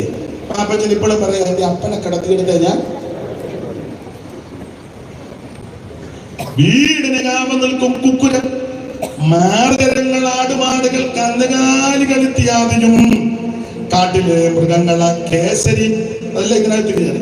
കാട്ടിലെ മൃഗങ്ങളെ കേസരി, ദന്താവളം, കാട്ടുപോത്തുക്കൾ, കരിമ്പുലി, കോലവും ശാർദൂല ശീലമാം പുള്ളിപ്പുലിജാലവും അർത്യമർത്യ രൂപികൾ, തുള്ളിയോടിനും പുള്ളിമാരുടെ മുള്ളംപന്നി. മുള്ളംപന്നി ഇതിനകത്ത് കയറി. തുള്ളിയോടിനും പുള്ളിമാരുടെ മുള്ളൻ പന്നി, പള്ളിമേ കമ്പക്കളി നടത്തും കരിമന്തി. അറിയാത്തിന് ഇതുവരെ വന്നില്ല. പള്ളിമേ അറിയാത്തിന്റെ കാര്യം അല്ല. അറിയാത്ത എല്ലാ ദൂരമായിട്ട് എടുക്കണ്ട. വേറെ ആളോ പള്ളിമേ കമ്പക്കളി നടത്തും കരിമന്തി, അളങ്ങ് അണ്ണിപ്പിള്ള, ഓന്തും അരണയെല്ലാം പെട്ടകത്തിൽ കയറിയെന്ന്. സ്തോത്രം, സ്തോത്രം. ഞാൻ പിള്ളസ്ഥാനം കിട്ടിയ ആളാ. ഞങ്ങൾക്ക് പിള്ളസ്ഥാനം കിട്ടിയതാ. ഞങ്ങൾക്ക് മുതലാളിപ്പട്ടം, അത് അടൂര് സൈഡാ. മുതലാളിപ്പട്ടം കിട്ടി. ഞങ്ങൾ പണിക്കൊരു ഫാമിലിയാ. ഞങ്ങൾ വൈദ്യന്മാരാ. ആയിക്കോട്ടെ, എല്ലാം ഇതിനകത്ത് കയറി. ഇവരാരും കയറിയില്ലെന്ന്. അളങ്കു അണ്ണിപ്പിള്ള ഗീതിയും അരണ്യത്തിൽ ഒളിഞ്ഞു നടക്കുന്ന ജീവികൾ, തത്തകൾ, പലതരം ഞാറകൾ, കുളക്കോടി, നത്തൊടു പൊന്മാൻ, മരം കൊത്തിനും വേഴാമ്പലും ഇത്യാദി പക്ഷികളും ഇതരജീവി വർദ്ധരും ഒക്കെ ബോധം പെട്ടകം. അടമകാഭിഷേകം വിട്ടേക്കാം. ചുരുക്കി പറഞ്ഞാൽ നോഹയ്ക്ക് 3 മക്കളാണ്. ഷേം, ഹാം, യാഫത്ത്. അതിലെ ഷേമിന്റെ വംശത്തിൽപ്പെട്ടതാണ് അബ്രഹാം. 11:10 വായിച്ചേ. 11:10 വലത്ത് താള് മറച്ചു മേളിൽ. ഷേമിന്റെ വംശപാരമ്പര്യമാണ്. ജലപ്രളയത്തിന് മുൻപ് 2 സംവത്സരം കഴിഞ്ഞപ്പോൾ അർപ്പക്ഷാദിനെ ജനിപ്പിച്ചു. ഇനി 12-ാം വാക്യം. അർപ്പക്ഷാദിനെ 35 വയസ്സായി ശാലേഖനെ ജനിപ്പിച്ചു. 14-ാം വാക്യം. ശാലേഖന് 30 വയസ്സായപ്പോൾ അവന് ഏബേരിനെ ജനിപ്പിച്ചു. 16-ാം വാക്യം. ഏബേരിന് 34 വയസ്സായി പെലേഗിനെ ജനിപ്പിച്ചു. 18-ാം വാക്യം. പെലേഗിന് 30 വയസ്സായി രയൂബിനെ ജനിപ്പിച്ചു. 20-ാം വാക്യം. രയൂബിന് 32 വയസ്സായി ശെറൂഗിനെ ജനിപ്പിച്ചു. 22-ാം വാക്യം. ശെറൂഗിന് 30 വയസ്സായി അവൻ നാഗോറിനെ ജനിപ്പിച്ചു. 24-ാം വാക്യം. നാഗോറിന് 29 വയസ്സായി തേരകിനെ ജനിപ്പിച്ചു. 26-ാം വാക്യം. തേരകിന് 70 വയസ്സായി തേരക് 3 പേരെ ജനിപ്പിച്ചു. ഇനി തേരകിന്റെ വംശപാരം 27-ാം വാക്യം. തേരഹിന്റെ വംശപാരമ്പര്യമാവിത്. തേരഹ് അബ്രാമിനെ തേരകിന്റെ വംശപാരമ്പര്യമാവ്. തേരഹ് അബ്രാമിനെ നാഗോറിനെ ഹാരാനെ ജനിപ്പിച്ചു. ഹാരാൻ തന്റെ ജന്മദേശത്ത് വെച്ച് കൽദയരുടെ പട്ടണമായ ഊര് വെച്ച് തന്റെ അപ്പനാമത്തെ തേരകിന്റെ മെന്നെ മരിച്ചുപോയി. അബ്രാമിൻ നാഗോറും ഭാര്യമാരെ എടുത്തു. അബ്രാമിന്റെ ഭാര്യയ്ക്ക് സാറായി എന്നും ആ നാഗോറിന്റെ ഭാര്യയ്ക്ക് മിൽക്ക എന്നും പേര്. മിൽക്കയുടെ ഹാരാന്റെ പുത്രന്റെ അടുത്ത വാക്യം വായിക്കണം. സാറായി സന്തതി ഉണ്ടായിരുന്നില്ല. തന്റെ മകനാകുന്ന അബ്രാമിനെ തന്റെ പൗത്രൻ ലോകത്തിലേക്ക് തന്റെ മകനായ അബ്രഹാമിന്റെ ഭാര്യയായി മരുമകളാകുന്ന സാറായെ കൂട്ടിക്കൊണ്ട് കൽദയരുടെ ഒരു പട്ടണമായ ഊരിൽ നിന്ന് കനാൻ ദേശത്തേക്ക് യാത്ര ചെയ്യുവാൻ പുറപ്പെട്ടു. അങ്ങനെ അവർ ഹാരാൻ വരെ വന്ന് അവിടെ പാർത്തു. തേരകന്റെ ആയുഷ്കാലം 205 സംവത്സരം തേരക ഹാരാന് വെച്ച് മരിച്ചു. ഇതാണ് അബ്രാമ്യ പാരമ്പര്യം. അവൻ നോഹയ്ക്ക് 3 മക്കളെ ഷേമും, ഹാമും, യാഫത്തും. അതിലെ ഷേമിന്റെ 10-ാം തലമുറ അബ്രഹാം. രണ്ടാമത്തവൻ ഹാം. ഹാമിന് 4 മക്കൾ. 10-6. ഉൽപ്പത്തി 10-6. ഹാമിന് 4 പിള്ളേര്. 10-6. ഹാമിന്റെ പുത്രന്മാർ ആ. കൂശ്, മിസ്രയീം, ഹാമിന്റെ പുത്രന്മാർ കൂശ്, മിസ്രയീം, പൂത്ത്, കനാൻ. ദൈവദാസൻ നന്നായിട്ട് മാത്യൂസ് മാസ്റ്റർ വായിക്കുന്നു, വേറൊരാൾ വായിച്ചു. ഹാമിന്റെ പുത്രന്മാർ കൂശ്, മിസ്രയീം, പൂത്ത്, പിന്നെ കനാനാണ്. ഓടിച്ച് വായിച്ചതാ. കൂശ്, മിസ്രയീം, പൂത്ത്, പിന്നെ ആയിക്കോട്ടെ, ഞാൻ പറഞ്ഞ പൂക്കുന്നത് നല്ലതാ. അപ്പോൾ ഹാമിന്റെ പുത്രന്മാർ കൂശ്, മിസ്രയീം, പൂത്ത്, കനാൻ. അതിന് മിസ്രയീമിന് 6 പിള്ളേർ. 13-ാം വാക്യം. മിസ്രയീമോ ലുദീം, അനാമീം, ലെഹാബീം, നഫ്തൂഹീം, പത്രൂസീം, കസ്ലൂഹീം. 6 പേര്. മിസ്രയീമോ, ലൂദീം, അനാമീം, ലെഹാബീം, നഫ്തൂഹീം, പത്രൂസീം, 6 പേര്. ഇനി 14-ാം വാക്യം. ഇവരിൽ നിന്ന് ഫെലിസ്ത്യർ. ഇതൊക്കെയാണ് ഈ കനാന്റെ അതിരുകളിൽ പാർത്ത ആൾക്കാരുടെ ചരിത്രമാണ്. അത് നമുക്ക് അഭിഷേകം വിട്ടേക്കാം. അപ്പൊ കനാനാണെന്ന പേര് വരാൻ കാര്യം കനാന്റെ സന്തതികൾ ഈ ദേശം നിന്ന് കൈയടക്കി. അതുകൊണ്ട് ആ കനാൻ നാടെന്ന പേര് വന്നത്. എല്ലാം കൊണ്ടും സുന്ദര സുലഭമായ നല്ല സ്ഥലമായിരുന്നു കനാൻ ദേശം. ആ കനാൻ ദേശം ആ ദൈവം തമ്പുരാൻ തന്റെ ജനത്തിന് കൊടുത്തത്. ഇനി ആവർത്തന 7 മുതൽ ഒന്നുകൂടെ വായിച്ച് കനാന്റെ വിശേഷത എല്ലാ വാക്യവും പഠിപ്പിക്കാൻ നേരമില്ല. വായിച്ച് നല്ലൊരു ദേശത്തേക്കാണ് നിന്നെ കൊണ്ടുവന്നത്. ഈ വാക്യത്തോട് ബന്ധപ്പെട്ട് കൂടപ്പെട്ടവരോട് എനിക്കിന്ന് രാത്രി എനിക്ക് തന്ന കൃപയ്ക്കനുസരിച്ച് ഓർപ്പിപ്പാനുള്ള ആത്മീക സന്ദേശം. ഈ കൃപയിൽ വന്നതാ നിന്റെ ഭാഗ്യം. നീ യേശുവിനെ അറിഞ്ഞതാ നിന്റെ ഭാഗ്യം. ഈ മാർഗത്തിൽ വന്നതാ നിന്റെ ഭാഗ്യം. പിന്നെ ഞാൻ എന്റെ ശൈലി പറയും, നീ പെന്തിക്കോസ് വന്നതാ നിന്റെ ഭാഗ്യം. സ്തോത്രം, സ്തോത്രം, സ്തോത്രം, സ്തോത്രം, സ്തോത്രം. നീ പെന്തിക്കോസ് വന്നതാ. ഞാൻ സന്തോഷത്തോടെ പറയട്ടെ, നാളത്തെ കാര്യം എനിക്ക് അറിയത്തില്ല, ദൈവം അറിയുന്നു. അവർക്ക് ഈ കൃപയിൽ വന്ന് പെന്തിക്കോസ് വന്നിട്ട് 10-35 കൊല്ലം കഴിഞ്ഞു. ഇന്ന് വരെ തോന്നിയിട്ടില്ല വന്നത് അബദ്ധമാണെന്ന്. ഇന്ന് വരെ അങ്ങനെ ചിന്തിച്ചിട്ടുമില്ല. ഇപ്പോഴും സങ്കടമാണ്. നേരത്തെ വരാനൊക്കെ സങ്കടമാണ്. എന്നെ കേൾക്കുന്നവരോട് ഞാനൊരു കാര്യം പറയാം. കൊടഞ്ഞ പെന്തിക്കോസുകാർ കാണും, കൊടഞ്ഞെത്തിയത് കാണും, അവൻ ബഹളമുള്ളവർ കാണും, അവൻ സ്വത്രം അടിപിടി കേസ് പല വിഷയങ്ങൾ കാണും. ഇതൊന്നും നമ്മുടെ വിഷയമല്ല. നെല്ലും പതിരുമൊക്കെ വേർതിരിക്കുന്ന ഒരു സുദിനമുണ്ട്. കള ഇപ്പോൾ അങ്ങോട്ട് വളരട്ടെ. ഇപ്പം കള പറിച്ചാൽ നല്ല നെല്ലിന് കേടാ. ഈശ്വരവന്റെ പക്കലുണ്ട്. അവൻ കളത്തെ മുറ്റും വെടിപ്പാക്കുന്ന ഒരു സുദിനമുണ്ട്. അതുകൊണ്ട് ഇന്ന് രാത്രി ദൈവമക്കൾ ചഞ്ചലിക്കരുത്. ഇവിടെ ഓരോരോ സംഭവങ്ങൾ കേൾക്കുമ്പോൾ കാണുമ്പോൾ നിങ്ങൾ പതറിപ്പോകരുത്. ഇതൊക്കെ ഇത്രോവിന്റെ ആരംഭത്തിൽപ്പെട്ട കാര്യങ്ങളാ. അതുകൊണ്ട് കൃപയിൽ വന്നത് ഈ കൃപയിൽ വന്നതാ നിന്റെ ഭാഗ്യം. യേശുവിനെ അറിഞ്ഞതാ നിന്റെ ഭാഗ്യം. നീ രക്ഷിക്കപ്പെട്ടതാ നിന്റെ ഭാഗ്യം. ഈ മാർഗത്തിൽ വന്നതാ നിന്റെ ഭാഗ്യം. എന്റെ ഭാഷ പറയാ, നീ പെന്തിക്കോസ് വന്നതാ ഭാഗ്യം. ഉമ്മ, ഞങ്ങളുടെ സഭയിൽ ഒരു അമ്മയുണ്ട്, കോട്ടാരി അമ്മ. അമ്മ പറഞ്ഞൊരു ഭാഷയാ അന്തും ഇന്നും പറഞ്ഞു കിടക്കാമെന്ന്. ചുമ്മാ ആവശ്യമില്ലാത്ത പറഞ്ഞു കിടക്കാണ്. നീ ദൈവവൈതലായതാ നിന്റെ ഭാഗ്യം. ഞാൻ 35 കൊല്ലം കഴിഞ്ഞ് ഇന്ന് വരെ തോന്നിയിട്ടില്ല വന്നത് അബദ്ധമായിരുന്നു. ദൈവത്തിന് മഹത്വം. ഇപ്പോഴും ഓർക്കുമ്പോ സങ്കടമാണ്. നേരത്തെ വരാൻ ഒത്തില്ല. ഈയിടെ ഞാൻ എന്റെ കൂടെ ഉള്ളവരോട് പറഞ്ഞു, ഈ ഞങ്ങളുടെ വല്യപ്പനൊക്കെ എവിടെയായിരുന്നു? അങ്ങേർക്കും അങ്ങ് നേരത്തെ രക്ഷിക്കപ്പെട്ടിരുന്നെങ്കിൽ എന്റെ ചിന്തയാണ്. നല്ലതായിരുന്നു എന്റെ ചിന്ത. പക്ഷെ വന്നില്ല. ആട്ടെ, എനിക്ക് ഇപ്പോഴെങ്കിലും വരാനൊത്തല്ലോ. ഈ മാർഗത്തിൽ വരാനൊത്തില്ലേ? ക്രിസ്തുനാഥന്റെ പാദങ്ങൾ പിന്തുടരും നാമെന്തു ഭാഗ്യമുള്ളോ പ്രിയരേ, നാമെന്തു ഭാഗ്യമുള്ളോ. നാഥന്റെ കാഴ്ചവരും നാദോരും പിന്തുടരാൻ മാതൃകയായി നല്ല മാതൃകയായി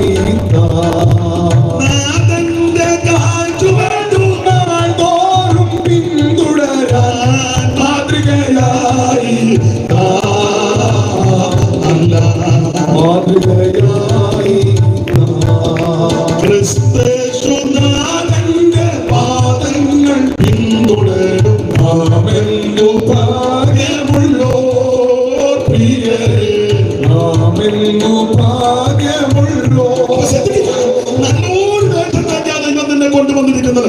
ഇവിടെ പറഞ്ഞ അയ്യോ ഇസ്രായേലേ, നിന്റെ ദൈവമായ യഹോവ നല്ലൊരു ദേശത്തേക്കല്ലോ നിന്നെ കൊണ്ടുവന്നിരിക്കുന്നത്. അത് താഴ്വരയിൽ നിന്നും അത് താഴ്വരയിൽ നിന്നും മലയിൽ നിന്നും പുറപ്പെടുന്ന നീരൊഴുക്കുകളും ഉറവകളും തടാകങ്ങളും ഉള്ള ദേശം എന്ന് പറഞ്ഞാൽ വെള്ളത്തിന് ഇവിടെ പഞ്ഞമില്ലെന്ന്. താഴ്വരയിൽ നിന്നും മലയിൽ നിന്നും ഒക്കെ പുറപ്പെടുന്ന നീരൊഴുക്കുണ്ട്. ഇവിടെ വന്നു കഴിഞ്ഞാൽ വെള്ളത്തിന് പഞ്ഞമില്ല. ഞാൻ എന്റെ ഭാഷ പറഞ്ഞ ഈ കൃപയിൽ വന്നാൽ നിനക്ക് ആരാധനയ്ക്കൊരു ബുദ്ധി ബുദ്ധിമുട്ടുമില്ല.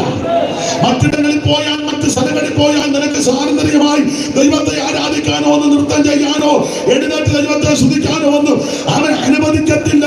എന്നാൽ ഈ മാർഗത്തിൽ വന്നാൽ നിനക്ക് സ്വാതന്ത്ര്യത്തോടെ ദൈവത്തെ ശരണപ്പെട്ട് നൃത്തം ചെയ്ത് ദൈവത്തെ ആരാധിക്കാം. ഇതിനകത്ത് വെള്ളത്തിന് പഞ്ഞമിന് ഇഷ്ടം പോലെ വെള്ളമാണ്. ചിലരെ നിന്ന് പോയെന്നൊക്കെ പറയുന്നു, എന്ന് പറയുന്നു, നിന്നിട്ടില്ല. പുസ്തകത്തിലെ വാക്യം ദൈവത്തിന്റെ നദിയിൽ വെള്ളം നിറഞ്ഞിരിക്കുന്നതാണ്. സ്തോത്രം നിന്നതല്ല. സങ്കീർത്തനക്കാരൻ പാടി ഒരു നദിയുണ്ട്, അതിന്റെ തോടുകൾ ദൈവനഗരത്തിൽ അത്യുന്നതന്റെ വിശുദ്ധ നിവാസത്തെ സന്തോഷിപ്പിക്കുന്നു. ദൈവം അതിന്റെ മധ്യയെ കൊണ്ടത് മുഴുകി പോകത്തില്ല. യഹസ്കേൽ പ്രവചനമൊക്കെ നമുക്കറിയാം, എടുക്കുന്നില്ല ദൈവത്തിന്റെ ഭക്ത്. അവൻ വെള്ളം തീർന്നിട്ടില്ല, വെള്ളം നിന്നിട്ടില്ല. നിറവിൽ ആരാധിക്കുന്ന ദൈവമക്കൾക്കറിയാം അതിന്റെ വിടുതൽ.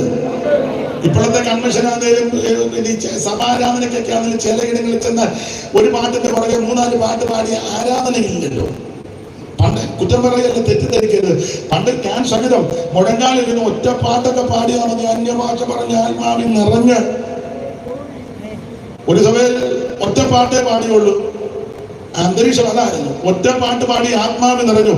2:30 ആയപ്പോ മേശയിൽ അടിച്ച ആശീർവാദം പറഞ്ഞു. 16 പേര് പ്രവചനാത്മാവിൽ നിറഞ്ഞു. ചില മാറാരോഗികൾ അന്ന് പകൽ സൗഖ്യമായി. അതാ പെന്തിക്കോസ്. സ്തോത്രം. എന്നെ കേൾക്കുന്ന സ്നേഹിത സഹോദരന്മാരെ, ആമൻ സ്വന്തം രോഗശാന്തി ഇന്നുമുണ്ട്, അത്ഭുതങ്ങൾ ഇന്നുമുണ്ട്, പ്രവചനം നിന്നിട്ടില്ല, വെളിപ്പാട് ഇന്നുമുണ്ട്, ദർശനം ഇന്നുമുണ്ട്, വീര്യപ്രവൃത്തി ഇന്നുമുണ്ട്. നിന്നിട്ടില്ല. ഇത് നിന്നെന്ന് പറയുന്ന മണ്ടത്തരമ. അനുഭവിക്കുന്നവരെ ഓർത്ത് ദൈവത്തെ സ്തുതിക്കുക.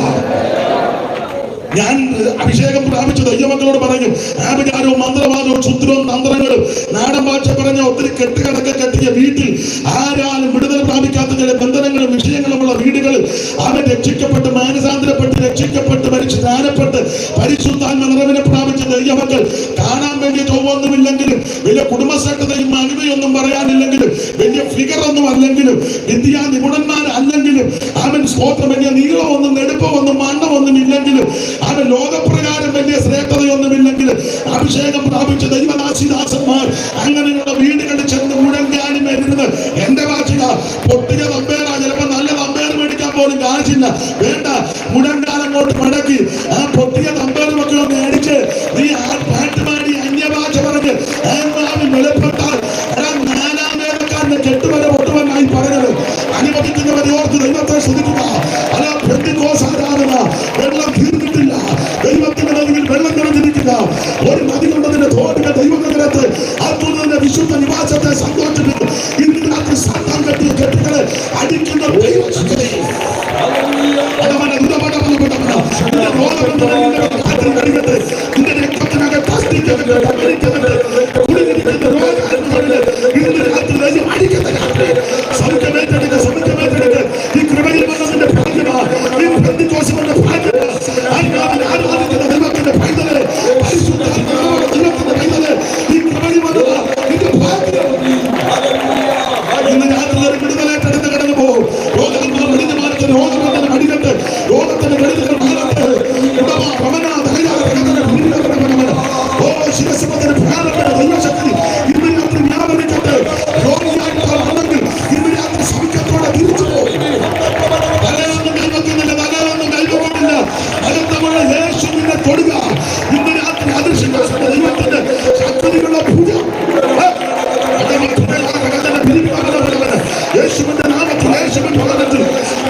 ഓടിച്ചങ്ങ് മുമ്പോട്ട് പോകുക.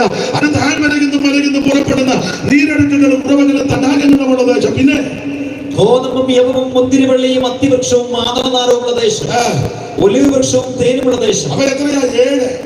ഗോതമ്പ്, യവം, മുന്തിരി, അത്തി, മാതളം, ഒലിവ്, തേൻ. എന്നുള്ളൊരു നല്ല കണക്കാണ്. ഈ കനാൻ നാട്ടിൽ 7 കൂട്ടം സാധനം: ഗോതമ്പ്, യവം, മുന്തിരി, അത്തി, മാതള, ഒലിവ്, തേൻ. ഒന്നുകൊന്ന് മെച്ചാണ്. ഗോതമ്പ്, യവം, മുന്തിരി, അത്തി, മാതള, ഒലിവ്, തേൻ എല്ലാം ഒന്നുകൊന്ന്. കനാനിൽ 7 കൂട്ടം സാധനം, മിസ്രൈമിൽ 6. അതായത് മിസ്രൈമിന് പോരാൻ പറഞ്ഞു. മിസ്രൈമിന് 6 വായിച്ച് സംഖ്യാപുസ്തകം 11:4 വായിച്ച്. സംഖ്യ 11 അറുപളവാക്യമാണ് വായിച്ചോ. സംഖ്യ 11:4. പിന്നെ അവരുടെ ഇടയിൽ സമ്മിശ്രജാതി മുഴുവൻ ദുരാഗ്രഹികളായി ഇസ്രായേൽ മക്കൾ വീണ്ടും കടഞ്ഞുകൊണ്ട് ഞങ്ങൾക്ക് തിന്മാൻ ഇറച്ചി ആര് തരും? ഞങ്ങൾ മിസ്രൈമിൽ വെച്ച് വില തിന്നിട്ടുള്ള എണ്ണിക്കോ മത്സ്യം, വെള്ളരിക്ക, മത്തങ്ങ, ഉള്ളി, ചുവന്നുള്ളി, ചിറ്റുള്ളി. 6. അപ്പോൾ മിസ്രൈമിൽ 6, കനാനിൽ 7. നീ മിസ്രൈമിൽ കിടന്ന ഉള്ളി നിന്ന് നിന്റെ ഊപ്പാട് വരും. മാത്രമല്ല നാറ്റ കേസാണ്.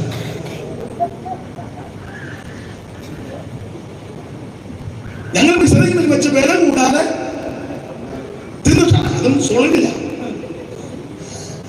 അത് പണ്ട് VT ജോസഫ് അപ്പച്ചൻ പറയുമായിരുന്നു, മാത്തന് പോത്ത് സൊളിവിൽ. മാത്തന് പോത്ത് സൊളിവിൽ ചെലവാക്കി യാഗം കഴിക്കണം. ഇവിടെ ഇതെല്ലാം വളരെ നന്നായിരിക്കുന്നു. ചെലവാക്കി തന്നെ കഴിക്കുന്നത്. ചെലവാക്കണം. ദൈവം അനുഗ്രഹിക്കട്ടെ. ചെലവാക്കി തന്നെ ചെയ്യണം. എന്ത് മനോഹരമായിട്ട് എല്ലാവർക്കും വന്നിരിക്കാൻ എന്ത് ക്രമീകരണമാണ്. ദൈവം മഴയെ അങ്ങ് നടന്നു. ദൈവത്തിന്റെ വിശ്വസതയ്ക്ക് ആവശ്യമാണ്. ഞാൻ ദൈവമക്കൾ, ഈ വിശ്വാസമുള്ളവൻ കൂടെ നിന്നാൽ വേറെ വിജയിക്കും. വിശ്വാസമില്ലാത്തവനെ കൊണ്ട് നടന്നാൽ നമ്മുടെ ഗതികേട് പണ്ട് ഗതികേടല്ലാതെ പണ്ട് ദുരിതമാരി ഉമ്മസാറ് പറയാറുണ്ട്, കുഞ്ഞുമാനെ, ഒരു മനുഷ്യന്റെ ജീവിതത്തിൽ ഏറ്റവും വലിയ ഗതികേട് എന്നാ സാറെ? കാശില്ല. അപ്പോൾ അധ്വാനിച്ച കാശ് കിട്ടുന്നത്. വിദ്യാഭ്യാസം, അതിന് സ്കൂളും കോളേജും ഒക്കെ ഉണ്ട്, പോയി പഠിക്കണം. പിന്നെ എന്നാ സാറേ? വീട് ഗവൺമെന്റ് ഇപ്പം വെച്ചു കൊടുക്കുമെന്ന് പുള്ളിയുടെ ശൈലിയാണ്. പുള്ളി വേറൊരു വിഭാഗത്തിൽപ്പെട്ട ആളായതുകൊണ്ട് അങ്ങനെ അദ്ദേഹം പറയും, കുഞ്ഞുമാനെ, ഏറ്റവും വലിയ തകർച്ച വിവരദോഷികളുടെ നടുവിൽ ജീവിക്കുന്നതാണ്. ഒരു താലൂക്കിലുള്ള ഒരെണ്ണത്തിന് വിവരമില്ല. എന്നാ ചെയ്യും? നീ ചെയ്യേണ്ട കാര്യം തോപ്പം പടി പാലത്തിന് താഴെയാകണം. എന്നാ ചെയ്യാൻ? എടാ, കൂടെയുള്ളവൻ വിശ്വാസമുണ്ടെങ്കിൽ അത്ഭുതം ദൈവം ചെയ്യും. ഞാൻ എന്നാളും സാക്ഷ്യം എന്ന് പറഞ്ഞതാ, എന്റെ സാക്ഷ്യമല്ല. ഇവർക്കൊക്കെ അതൊക്കെ അറിയാം. നിങ്ങൾക്ക് ചിലർക്ക് അറിയാമെങ്കിൽ സന്ദർഭം വന്നുകൊണ്ട് പറയാം. പണ്ട് കുമ്പനാട് കൺവെൻഷൻ നടക്കുക. അന്ന് ഓലപ്പന്തല, ഇപ്പോഴത്തെ പന്തലും ക്രമീകരണമല്ല. 12 യോഗം നടക്കുമ്പോൾ, യോഗം നടക്കുന്നതിന് അല്പസമയം മുമ്പ് മഴക്കാറങ്ങോട്ട് വന്നു. തിരുവല്ല മുതൽ മഴ പെയ്തു വരിക.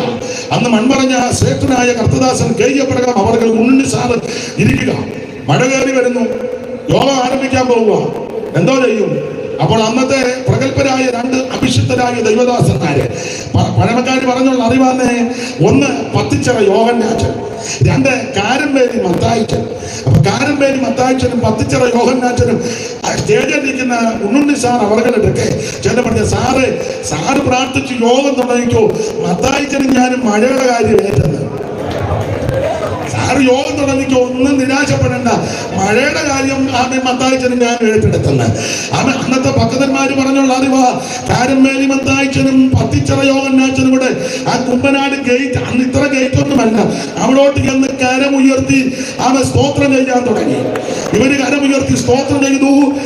പെയ്ത മഴ ഇങ്ങേ വശത്ത് പെയ്യാതെ അങ്ങേ വശത്ത് പെയ്ത് നേരെ പുല്ലാട് അടിച്ചു. വിശ്വാസം ഇല്ലല്ലോ.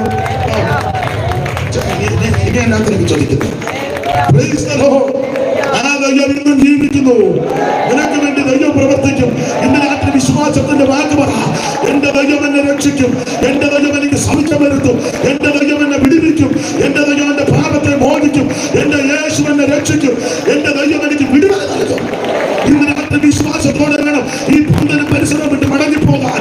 ദൈവം നിനക്ക് വേണ്ടി യുദ്ധം ചെയ്യും. യുദ്ധം യഹോവയ്ക്കുള്ളതാ. ഇന്ന് രാത്രി വിശ്വസിക്കുന്ന ദൈവത്തിന്റെ പൈതലെ വിശ്വസിക്കുന്നവരാൽ അടയാളം നടക്കും. എന്റെ നാമത്തിൽ ഭൂതങ്ങളെ പുറത്താക്കും. രോഗികളുടെ കൈവച്ചാൽ സൗഖ്യം വരും. മരണകരമായി കുടിച്ചാലും കഴിച്ചാലും നിനക്ക് ഹാനി വരുത്തുകയില്ല. ഇന്ന് രാത്രി ദൈവം നിന്നെ വിടുവിക്കുന്നവരാണ്. ദൈവത്തിന് മഹത്വം ഉണ്ടാകട്ടെ. ദൈവത്തിന് മഹത്വം, ദൈവത്തിന് മഹത്വം, ദൈവത്തിന് മഹത്വം. അവിശ്വാസം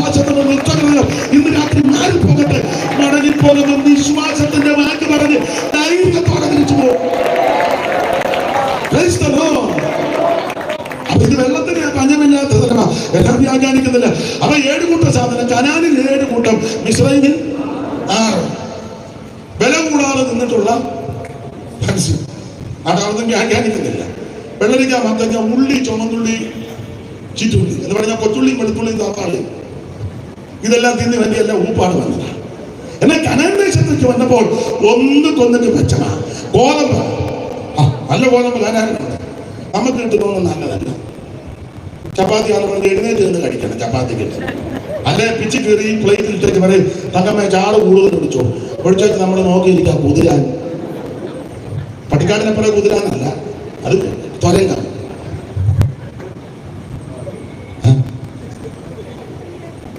നമുക്കൊന്ന് നല്ല ഗോതമ്പല്ലെന്ന്.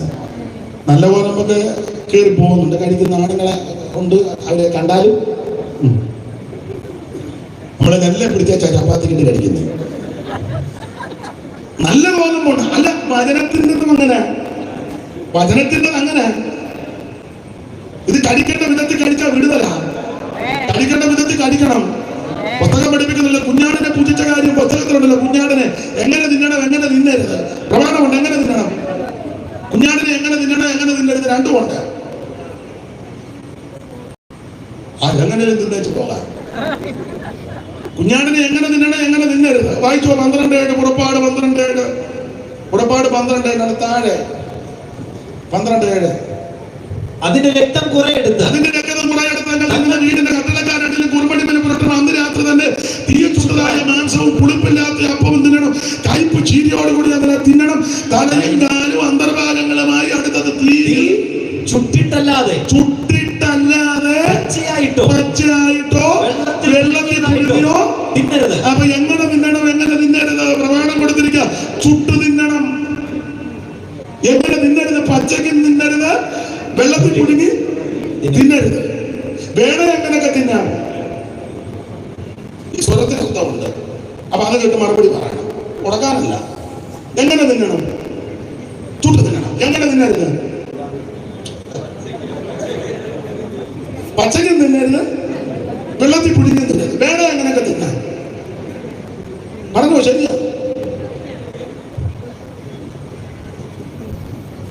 അച്ചായ കുടിഞ്ഞിരിക്കുന്നത് ഞാൻ അച്ചാനോട് കുടിക്കുന്നില്ല. എന്നേക്കാൾ പ്രായമുള്ള ബഹുമാനം. അപ്പൊ ശ്രദ്ധിച്ചേ, എങ്ങനെ തിന്നണം, എങ്ങനെ തിന്നരുത്. എങ്ങനെ തിന്നരുത്? ചുട്ടു തിന്നണം. എങ്ങനെ തിന്നരുത്? പച്ചക്ക് തിന്നരുത്, വെള്ളത്തിൽ പുടുങ്ങി. വേറെ എങ്ങനെയൊക്കെ തിന്നാം. പച്ചക്ക് തിന്നാം, പുടുങ്ങി തിന്നാം, മാട്ടി തിന്നാം, കോട്ടിയും തിന്നാം.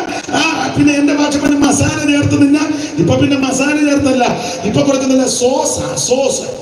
നിങ്ങൾ വലിയ വലിയ ഹോട്ടലുകളിൽ ചെന്ന് സോസ് എന്നല്ലേ പറയണേ. മഞ്ഞ കളറിന്റെ ഉണ്ട്, പച്ച കളറിന്റെ ഉണ്ട്, ചുവന്നതിന്റെ ഉണ്ട്. സഭക്കകത്തല്ല ഇപ്പൊ സോസ് ഉണ്ടെന്നേ. ശരിക്കുള്ള ഉപദേശം പഠിക്കുന്നില്ല. നിനക്ക് മഞ്ഞയാണ് വേണം, പിടിച്ചോ. പച്ചയാണ് പിടിച്ചോ. എല്ലാം മസാല ചേർത്തും അവൻ സോസ് ചേർത്തും കൊടുക്കുന്നതുകൊണ്ട് മിക്കതിനും ദീനമാണ്. ഞാൻ വ്യാഖ്യാനിക്കുന്നില്ല ഭാഗത്ത് നിന്ന്. ഇത് ചുട്ടു തിന്നേണ്ട പ്രമാണമാണ്. ചുട്ടു തിന്നുമ്പോൾ അല്പം കച്ചതയും ബുദ്ധിമുട്ടും ഒക്കെ വരും. തീ കൂട്ടണം, കടൽ കൂട്ടണം, ഊതണം, കത്തിക്കണം, അടുത്തിരിക്കണം. മാംസം മുറിച്ച് രക്തമെല്ലാം കളഞ്ഞത് കഴുകി വെടിപ്പാക്കി ഈ കടലിന്റെ പുറത്ത് വെക്കണം. ചിലപ്പോൾ മുട്ട ഇരിക്കേണ്ടി വരും, കുനിഞ്ഞ് നിൽക്കേണ്ടി വരും. ഊതണം, അകം വേഗാതിരിക്കരുത്, പുറം കരിഞ്ഞു പോകരുത്. തിരിച്ചിടണം, മറിച്ചിടണം, ഇരിക്കണം, നിൽക്കണം, ഉപവസിക്കണം, പ്രാർത്ഥിക്കണം. മുഖത്തിന്റെ ഷേപ്പ് മാറും. ക്ലേസിംഗ് അല്ല, പോകും. പക്ഷേ ചുട്ടു തിന്നുന്നവനെ കണ്ടാൽ അറിയാം. അവൻ യോഗത്തിന് വന്നാൽ അറിയാം. അവന്റെ ഗ്ലോറി കേൾക്കുമ്പോൾ അറിയാം ഇത് ചുട്ടു തിന്നവനാ.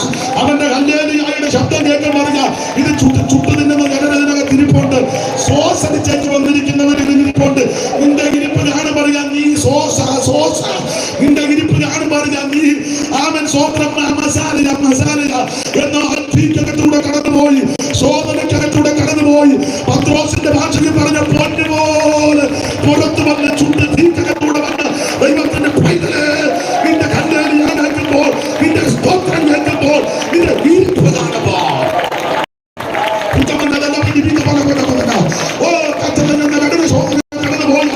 ഈ ശ്വാസത്തിന് ഭംഗം വരാതെ, ആരാധനയ്ക്ക് യാതൊരു തോട്ടം വരാതെ ഇത് ചുട്ടു നിന്നാൽ നിനക്ക് അനുഗ്രഹമാണ്. ദൈവത്തിന് മഹത്വം, ദൈവത്തിന് മഹത്വം. അങ്ങനെ ഓടിച്ച് മുമ്പോട്ട് പോകാം. ദൈവത്തിന് മഹത്വം ഉണ്ടാകട്ടെ. ഗോതമ്പുണ്ട്, യവമുണ്ട്, മുന്തിരിയുണ്ട്, അത്തിയുണ്ട്, മേദലമുണ്ട്, ഒലിവുണ്ട്, തേൻ എല്ലാം നിന്ന് വ്യാഖ്യാനിക്കാനൊക്കെ താല്പര്യമുണ്ടെങ്കിൽ ഇന്ന് മുതിരുന്നില്ല. ഇത് കഴിക്കേണ്ടതുപോലെ കഴിച്ചാൽ വിടുതല. നിങ്ങൾ വചനത്തിൽ തിട്ടമുള്ളവരാണല്ലോ. ദാവീദ് സിക്ലാഗൊക്കെ വന്ന് ശത്രു അപഹരിച്ച് ദാവീദ് ബലമില്ലാതാകുമ്പോഴും കരഞ്ഞു. പിള്ളേരെ പെരുമണിയെല്ലാം പിടിച്ചോണ്ട് പോയി. ആകപ്പരിവക്കേടായി. ദാവീദ് ദൈവത്തിൽ ധൈര്യപ്പെട്ടു. അബ്യാഥാർ പുരോഹിതനോട് ദാവീദ് പറഞ്ഞു, ഏഹോദ് കൊണ്ടുവന്നിടാൻ പറഞ്ഞു. ഏഹോദിട്ട് ആരോന്ന് ചോദിച്ചു. കർത്താവേ, ആ പരീക്ഷയുടെ പുറകെ പോണോ?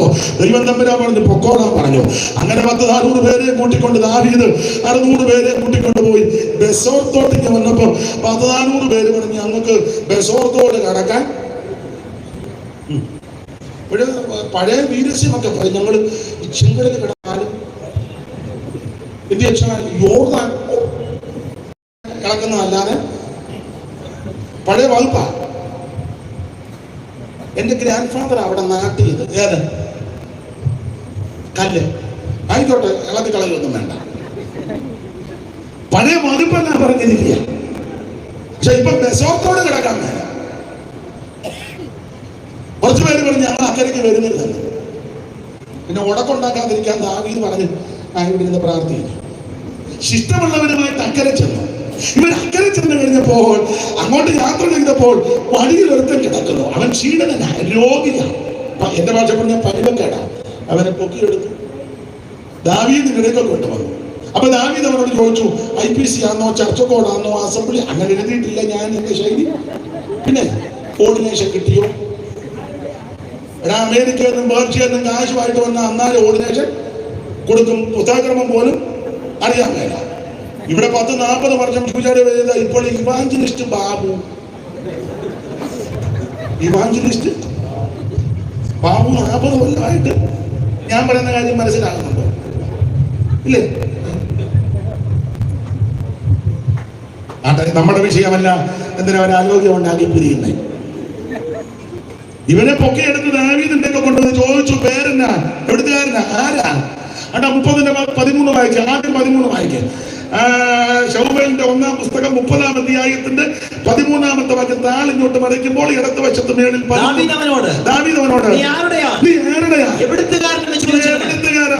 IPC ആണോ, ചർച്ചക്കോടാണോ, അസംബ്ലിക്കോടാണോ, സ്വതന്ത്രമാണോ, ഏതാന്ന് ചോദിച്ചു. നീ ആരുടെയാണ്, എവിടുത്തുകാരനെന്ന് ചോദിച്ചതിന് ഞാനൊരു മിസ്രയീമ്യ ബാല്യക്കാരൻ, ഒരു അമാലേക്കിന്റെ ഭൃത്യൻ.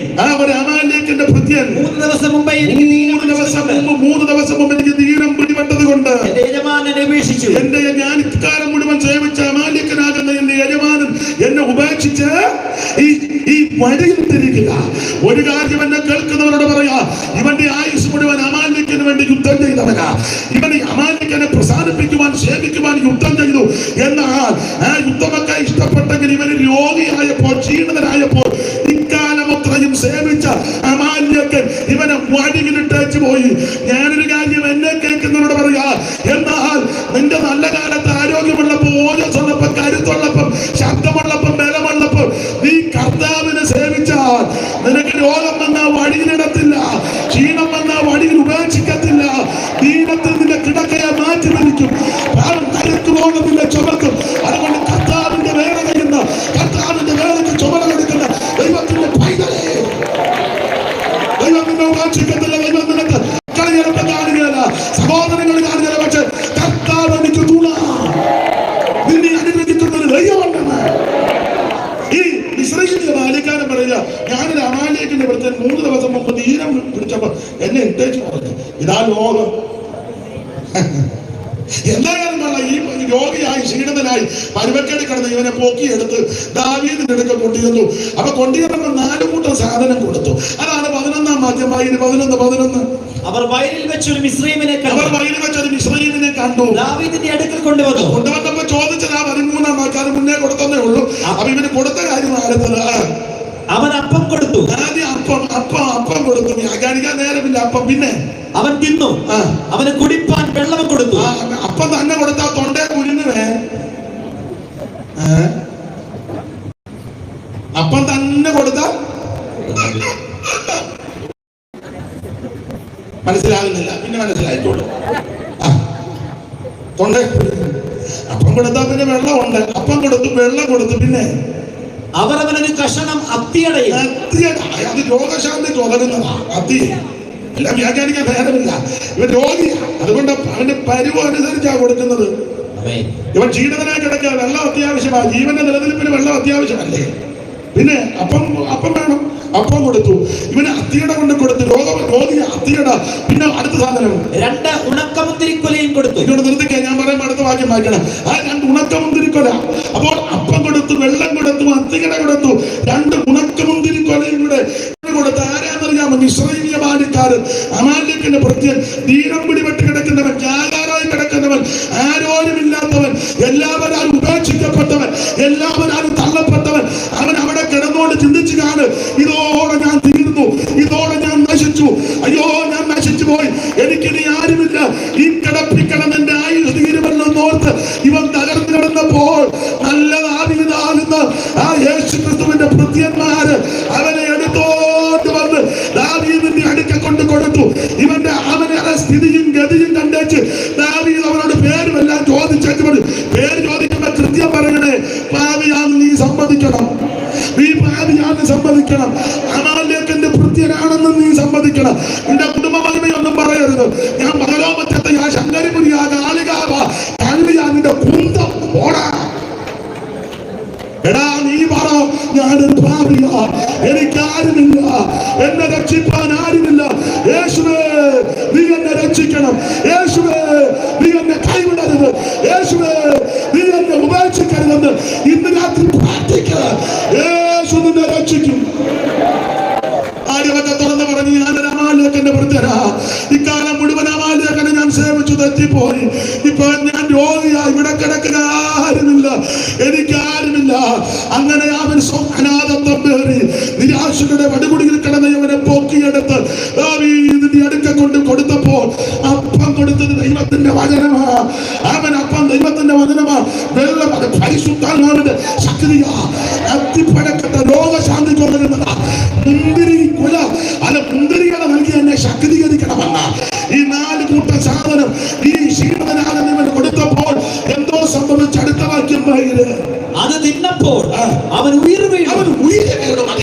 ഇന്ന് രാത്രി നിനക്ക് ഉയരുണ്ടാകും. ഇന്ന് രാത്രി എന്ന് പറഞ്ഞാൽ നിനക്ക് ജീവൻ ഉണ്ടാകുമല്ലോ. സമൃദ്ധിയായ ജീവൻ തരാനാ യേശു സ്വർഗത്തിൽ നിറഞ്ഞു വന്നത്.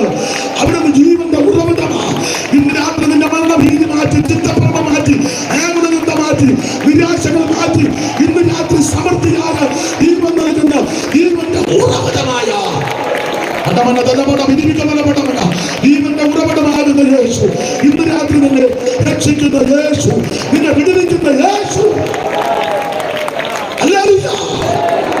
ഇന്ന് രാത്രി ആ കർത്താവിന്റെ പാദപീഠത്തിൽ ഒരുവൻ കാൽവരിയിൽ നിനക്ക് വേണ്ടി ജീവനെ തന്നിരിക്കുക. ആണിനെ തുമ്പപ്പെട്ട് കിടക്കുക. അവിടുത്തെ മുതുക ഉടവരാൽ പോലെ നീളത്ത് കീറി അവിടുത്തെ രോമം പിടിതെടുത്തു. അവിടുത്തെ ശിരസിൽ മുൾക്കിരീടം അടിച്ചു. അവൻ സ്തോത്രം കണ്ടാൽ ആളല്ലെന്ന് തോന്നുമാറ് അവിടുന്ന് രൂപമാക്കപ്പെട്ട് കിടക്കുക. എന്തിനാണെന്നറിയാമോ? നിന്റെ ക്ഷീണം മാറുവാൻ, നിന്റെ തകർച്ച മാറുവാൻ, നിന്റെ കെടുതി മാറുവാൻ, നിനക്ക് വേണ്ടി എനിക്ക് വേണ്ടി ഒരുവൻ കാൽവരിയിൽ യാഗമായി അവിടുന്ന് മരിച്ചു അടക്കപ്പെട്ട് ഇന്ന് ഉയർത്ത് സ്വർഗത്തിൽ ജീവിക്കുന്നു. ആ കർത്താവിനോട് ഇന്ന് രാത്രി ഏറ്റുപറ, നിനക്ക് ഉയരുണ്ടാകും. തകർച്ചകൾ മുഴുവൻ ഇന്ന് രാത്രി മാറി. കരമുയർത്തി ദൈവത്തെ സ്തുതിക്കുക, കരമുയർത്തി ദൈവത്തെ സ്തുതിക്കുക.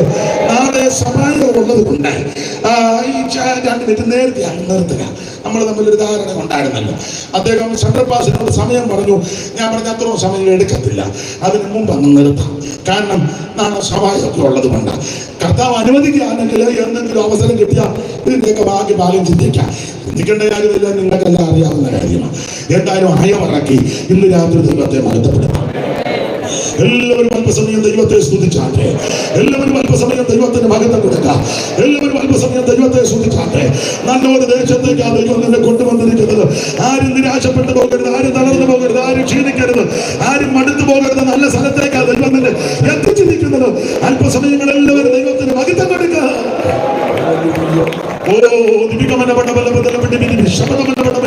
ഓ പഴയ പാട്ടിന്റെ 2 ചരണങ്ങൾ കൈകളിടിച്ച് ചേർന്ന് പാടി ഇന്ന് രാത്രി നമുക്ക് ദൈവത്തിന് മഹത്വപ്പെടുത്താം. മറ്റത്തെ പോലെ ഇവിടെ ആകതനായിട്ടുണ്ട്. ആകൃത്യമൊക്കെയും അനുതാപത്തോ ഏറ്റു പറയുമേ. പറ്റത്തെ പോലെ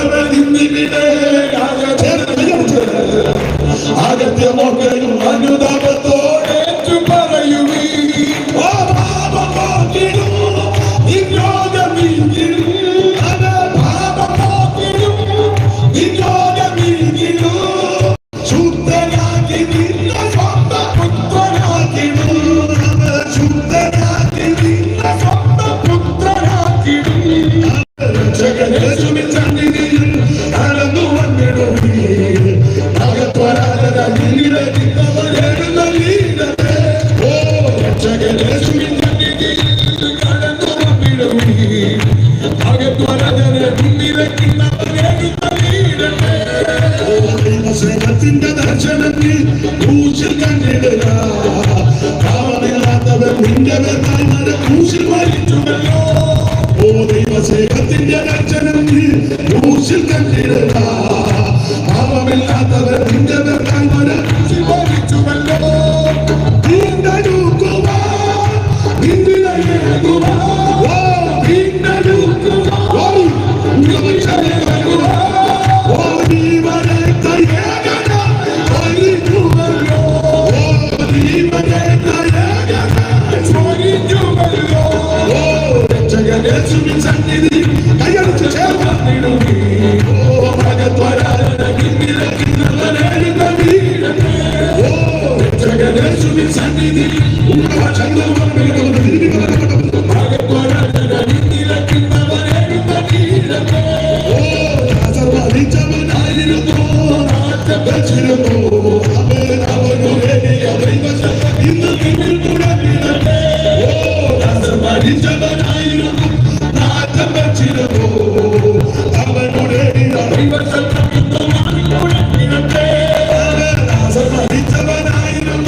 എന്നെ കേട്ട് എനിക്ക് വേണ്ടി പ്രാർത്ഥിച്ച് ശുശ്രൂഷയിൽ സഹകരിച്ച എല്ലാ ദൈവമക്കൾക്കും ആദരണീയ കർത്തദാസന്മാർക്കും നന്ദി. ഇതുവരെ ക്ഷമയോടിരുന്ന് കേട്ടതിനായിട്ട് നന്ദി. ഒരു 2 മിനിറ്റ് 9:30 നിർത്താൻ ആ കർത്തദാസൻ പറഞ്ഞത് 5 മിനിറ്റ് മുമ്പ് അങ്ങ് നിർത്തുക. 1 നിമിഷം ഒന്ന് എഴുന്നേറ്റ് നിൽക്കാം. ആക്കമുള്ളവര് ക്ഷീണിതരും രോഗികളും അവിടെ തന്നെ ഇരിക്കും. അപ്പൊ എനിക്കൊന്ന് കാണുകയും ചെയ്യാം. അവര് അല്ലാത്തവർക്ക് എഴുന്നേറ്റ് നിന്ന് ഒക്കുന്നെങ്കിൽ ആ കരങ്ങളൊന്ന് ഉയർത്തി, 2 കരം ഉയർത്താൻ ഒക്കുന്നെങ്കിൽ ഒന്ന് ഉയർത്തി അല്പസമയം ഒന്ന് വീശി, അല്പം ഒന്ന് വീശി, കൈ ആക്കരുത്. ഇന്നും എന്നേക്കും വേർപിരിയാതെ ക്രിസ്തുവിൽ കൂടി കരം വീശി പാർക്കും നമ്മളെല്ലാം